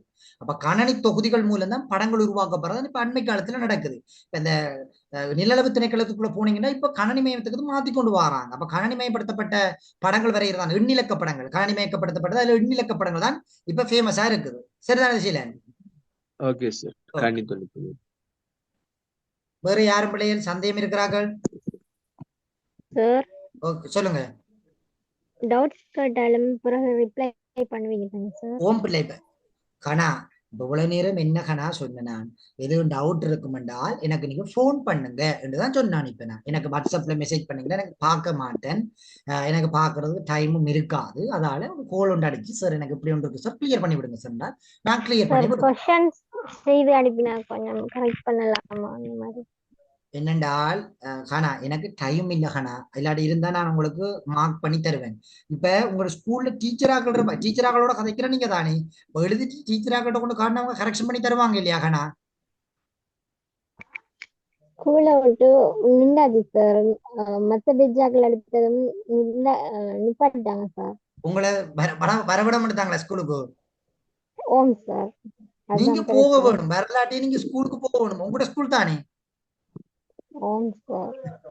நீங்க போய் கேட்க வேணும், டீச்சர் எனக்கு இப்படி டவுட் இருக்கு டீச்சர் விளங்கப்படுத்தி விடுங்க. கணா நீங்க கேள்வி எழுதிட்டு அப்படியே உங்களுக்கு டவுட் இருந்தா எனக்கு கால் பண்ணுங்க கணா, நான் உங்களுக்கு விளங்கப்படுத்துவேன். சரிதானே? Okay sir. நீங்க எக்ஸாம் எழுத மட்டும் இது என்ன டவுட் இருந்தாலும் கேளுங்க, நான் விளங்கப்படுத்துவேன். சரிதானே பிள்ளை? Okay sir. ஓகே ஓகே, நீங்க ஒன்றுமே யோசிக்காதீங்க. வடிவா மற்ற பாடத்துக்கு முதல் ப்ரிப்பேர் ஆகுங்க. ஜியோகிராபிக்கு கெப் கிடக்குது நிறைய. இந்த மற்ற பாடங்களுக்கு தான் உங்களுக்கு முன்னுக்கு முடியும். முதல் அதுகளை வடிவா கிளியரா முடியுங்க. ஒரு படியன் 2023ஆம் ஆண்டுல ஒரு படியன் செஞ்சு விட்டான் மேல என்னன்னு சொன்னால் கிண்டு கல்ச்சர்ல டவுல்ஜி எடுத்து விட்டான். அவன் ரிசல்ட் 2AW சொன்னா நம்ப மாட்டீங்க. அவன் என்ன செஞ்சு விட்டான் என்றால் கிண்டு கல்ச்சர் லேஸ் லேஸ் லேஸ் என்று போட்டு போனவன் என்ன செஞ்சு விட்டான்னு சொன்னா அங்க போனவனுக்கு அவனுக்கு அந்த பதட்டத்துல வயிற்று கோளாறு ஒன்று வந்துட்டு அவன் எழுதாம வந்துட்டான் முதலாவது எக்ஸாம். அப்புறம் மற்ற எக்ஸாமுகளே நார்மலா தான் போய் எழுதினவனா. ஆனா அவனுக்கு 2AW சுற்றியான கொல்லப்பட்டான். இந்த மரம் எழுதுறான் அந்த படியை, அவனுக்கு 3A வரும் இந்த மரம். அப்படியான சம்பவங்கள் எல்லாம் இருக்குது பிள்ளைகள்ல. ஒரு பிள்ளைக்கு 3A ஜெனரல் நாலேஜ் இல்லை. இந்த ஏஎல் பிள்ளைகள நிலப்பாடுகளை கேட்டா நமக்கு தலைவலிக்கும். ஒரு பிள்ளைக்கு 3A ஜெனரல் நாலேஜ் இல்லை. இப்ப திருப்பி ஜெனரல் நாலேஜ் எழுதிதான் திருப்பி வர சொல்லியிருக்காங்க. யூசியால திருப்பி எக்ஸாம் எழுதி போட்டு வர சொல்லியிருக்கு ஜெனரல் நாலேஜ். பிள்ளை ஜெனரல் நாலேஜையும் இருக்கா பாருங்க, புறம் முடிச்சுவீங்க எழுதி போட்டு. அதுகளையும் வடிவா இருந்து செல்ஃபா செய்து பாருங்க. சொல்லுங்க சாவித். ஜெனரல் நாலேஜ் ஒரு தரம் எழுதி காணுதானே சார்? இல்ல இல்ல இல்ல இல்ல, நீ செகண்ட் டைம் எழுத வேணும் சாவித். எழுதணுமா? ஓ கட்டாயம் எழுதணும். சரி சார். சார் புவியோட்டுல அதிகம் காணப்படுற கனியம் என்ன சார்? புவியோட்டுல அதிகம் காணப்படுகிற Kaniyam silicon. Silicon. Okay sir. Okay silicon. Sir சொல்லுங்க. செய்முறை புவியியல் விருத்திக்கு நவீன படவரை கலையில் எந்த அளவுக்கு பங்களிப்பு செய்து? அதாவது அதாவது வந்து கலர் படங்களையும் 3D வடிவ படங்களையும் வந்து உருவாக்குவதற்கு பங்களிப்பு செஞ்சது. அடுத்தது துல்லியத்தன்மையில பங்களிப்பு இருக்குது. அடுத்தது விரைவாக படங்களை ஆக்குறதுக்கும் அதிகளவான தரவுகளை சேகரித்து வைக்கிறதுலையும் பங்கு இருக்குது. அடுத்த குறைந்த இடங்கள்ல வந்து தரவுகளை சேகரித்து வைக்கக்கூடியதாக இருக்குது. அடுத்தது வந்து பாத்தீங்கன்னு சொல்லி சொன்னால் படங்களை வந்து பாத்தீங்கன்னு சொல்லி சொன்னால் கொண்டு செல்றது பயன்படுத்துறது இலகுவான தன்மைகளாக இருக்குது. தேவை ஏற்படும் போது இலகுவாக எடுத்து பயன்படுத்தக்கூடிய தன்மைகள் இருக்குது. அப்படியான விடயங்கள் வேறு. Okay sir. ஓகே கேளுங்க மற்றாக. சார் இந்த பேப்பரை குரூப்ல போட்டு விடுறீங்களா? போட்டுருக்கேன் இப்ப குரூப்ல. ஓகே சார், நான் பாக்குறேன். பாருங்க கேளுங்க சப்னா. சரி, இந்த காலநிலையின் தனித்துவமான இயல்புகள்னு கேட்டாங்க. காலநிலையின் தனித்துவமான இயல்புகள்னு கேட்டா காலநிலை கண்டு தனித்துவமான இயல்புகள் அப்படி என்று இல்லை. ஒரு இலங்கையினுடைய தனித்துவமான தன்மை என்று கேட்கலாம். இலங்கை காலநிலையின் தனித்துவமான தன்மை அப்படி என்று கேட்டாதான் நீங்க விட எழுத வேணும். காலநிலையின் தனித்துவமான தன்மை இதை கேட்கிறாங்கன்னு எனக்கு என்ன உண்மையா விளங்க இல்லை. அதுதான் இலங்கையின் காலநிலையின் தனித்துவமான இயல்புகள் கேட்டா அப்படி எப்படி இடத்தை வச்சு கூட தான் கேட்பாங்க. எங்களுக்கு தெரியும் உள்ளூர் ரீதியான தன்மை இருக்குது, பூகோள ரீதியான தன்மை இருக்குது இல்லையா. அதே நேரத்துல வந்து பாத்தீங்கன்னா பிராந்திய ரீதியான தன்மை இருக்குது. அந்த 3 தான் நாங்க அப்படி கேட்கிறாங்க. சரியா பிள்ளை? சரி சார். ஓகே ஓகே சார் சொல்லுங்க. அந்த உங்களோட படங்கள் பிடிஎஃப் போதும் தானே எங்களுக்கு படங்கள் பத்தி படிக்கிறதுக்கு? அதை ஒரு டிப் செஞ்சு பார்த்தா சரிதானே படத்துக்கு? அதையும் படியுங்க. நான் தந்திருக்கிற 10 மாடல் பேப்பர் இருக்கு தானே, அதையும் செய்து பாருங்க. Okay sir. சரிதானே, முழுமையா படியுங்க. இன்றையோட நம்ம கிளாஸ் வந்து ஸ்டாப் பண்ணுவோம். உங்களுக்கு நாளையோட கிளாஸ் எல்லாம் வைக்கலாது. அடுத்தது இன்னொன்று, நீங்க யோசிக்காதீங்க நான் உங்களை கணக்குல எடுக்க மாட்டேன் அப்படியெல்லாம் நீங்க எல்லாம் யோசிக்காதீங்க தயவு செய்து. நீங்க என்னட்ட என்ன டவுட் இருந்தாலும் நீங்க எனக்கு போன் பண்ணுங்க, நான் உங்களுக்கு கிளியர் பண்ணுவேன். சரிதானே பிள்ளைகள்? கேளுங்க மது. பேப்பர்ஸ் அது மட்டும் சென்ட் பண்ண சொல்லிடுமா? சரியா விளங்கல என்ன மது? அந்த சார் 10 மாடல் பேப்பர்ஸ் சென்ட் பண்ணது அது என்கிட்ட இல்ல சார். எனக்கு அது மட்டும் அனுப்பிவிடு. அனுப்பியிருக்கேன் பிள்ளை, குரூப்ல நான் போட்டுறேனே சார். மெசேஜஸ் நிறைய இருக்கிறதுனால அது தேடிக்கல மிக்ஸ் ஆகி இருக்கு சார். அது சரி, நான் தனியா அனுப்பி விடுறேன். கேளுங்க சப்னா, கேளுங்க சப்னா, ஏதோ கேட்க வந்தீங்க. தேங்க்யூ. சப்னா சார் அந்த படம் பிடிஎஃப் கட்டாயம் போட்டுடுங்க. சரி சரி சாபித் ஒருக்கா அனுப்பி விடுங்களேன். சரி சார். Okay okay. சாபித்துக்கெல்லாம் 3 தான் வடிவா படி சாபித். இந்த தரம் என்ன பண்ண வேணும்? ஓம் சார். வந்தா ஈஸ்டர்ன் யூனிவர்சிட்டிக்கு பக்கத்துலான் இருக்கிற நாங்க, நீங்க வந்தா வாங்க வீட்டு கண்ணையில. சரிதானே சாபித்? இன்ஷா அல்லாஹ் சார். நீங்க பொத்திட்டு பார்க்க வாங்க சார். கட்டாயம் கட்டாயம். சரிதானே? ஈஸ்டர்ன் யூனிவர்சிட்டி வந்தா நான் பக்கத்துல. சரிதானே? இப்ப ஈஸ்டர்ன் யூனிவர்சிட்டி வந்தீங்கன்னு சொன்னா நமக்கு ஆக்கள் எல்லாம் இருக்குது அங்க. சரிதானே? ஜியோகிராபி செஞ்சீங்கன்னா ஜியோகிராபிக்கெல்லாம் ஆக்கள் இருக்குது, எதுவும் ஹெல்ப் பண்ணலாம். சரிதானே? ஒன்றுமே யோசிக்காதீங்க, வடிவா படிங்க. ஏல வடிவா படிச்சுட்டீங்கன்னா சரி. சரிதானே தம்பி ஆக்கள்? ஓம் சார். Okay okay. சரி பிள்ளைங்க, அப்ப நம்ம கட்டாயமா? கட்டாயம் கட்டாயம். என்னடா பிள்ளைகள் வடிவா படியுங்க. எதுவும் சந்தேகம் இருந்தால் எனக்கு மெசேஜ் நான் கால் பண்ணுங்க, நான் கிளியர் பண்ணி விடுவேன். சரிதானே பிள்ளைகள்? அதுக்கு முன்னுக்கு ஜியோகிராபி பிறகு படியுங்க. இப்ப நீங்க மற்ற பாடங்களை படியுங்க. ஐடி சைடாக்கள் இருப்பீங்க, ஹிந்து கல்ச்சர், ஹிந்துசியம், ராமா அப்படியெல்லாம் முன்னுக்கு முடிஞ்சிடும். ஜியோகிராபிக்கு நிறைய கெப் கொண்டு வரும். அந்த டைம்ல வடிவா எடுத்து வச்சு படிச்சீங்கனாலே சிம்பிளா பாஸ் பண்ணிடுவீங்க ஜியோகிராபி. சரிதானே பிள்ளைகள்? Okay sir. Okay okay sir. அப்ப நாளைக்கு மார்னிங் கிளாஸ் இல்லையா? இல்ல, நீங்க செல்ஃபா படிங்க தம்பி. ஏன்னா தொடர்ச்சியா கிளாஸ் போட்டு கொண்டு இருந்தால் உங்களுக்கு மற்ற பாடங்கள் விடுபட்டு போயிடும். தம்பி எதுவும் பிரச்சனை இருந்தா எனக்கு கால் பண்ணுங்க, நான் கிளியர் பண்ணுவேன். சரியா தம்பி? ஓகே நன்றி சார். ஓகே தம்பி, சந்தோஷம். வடிவா படிங்க. எதுவும் செக் பண்ண கேளுங்க, எதுவும் செய்யலாம். சரிதானே? சரி. Okay okay okay. Thank you, sir. Okay okay. Thank you, sir. Thank you so much.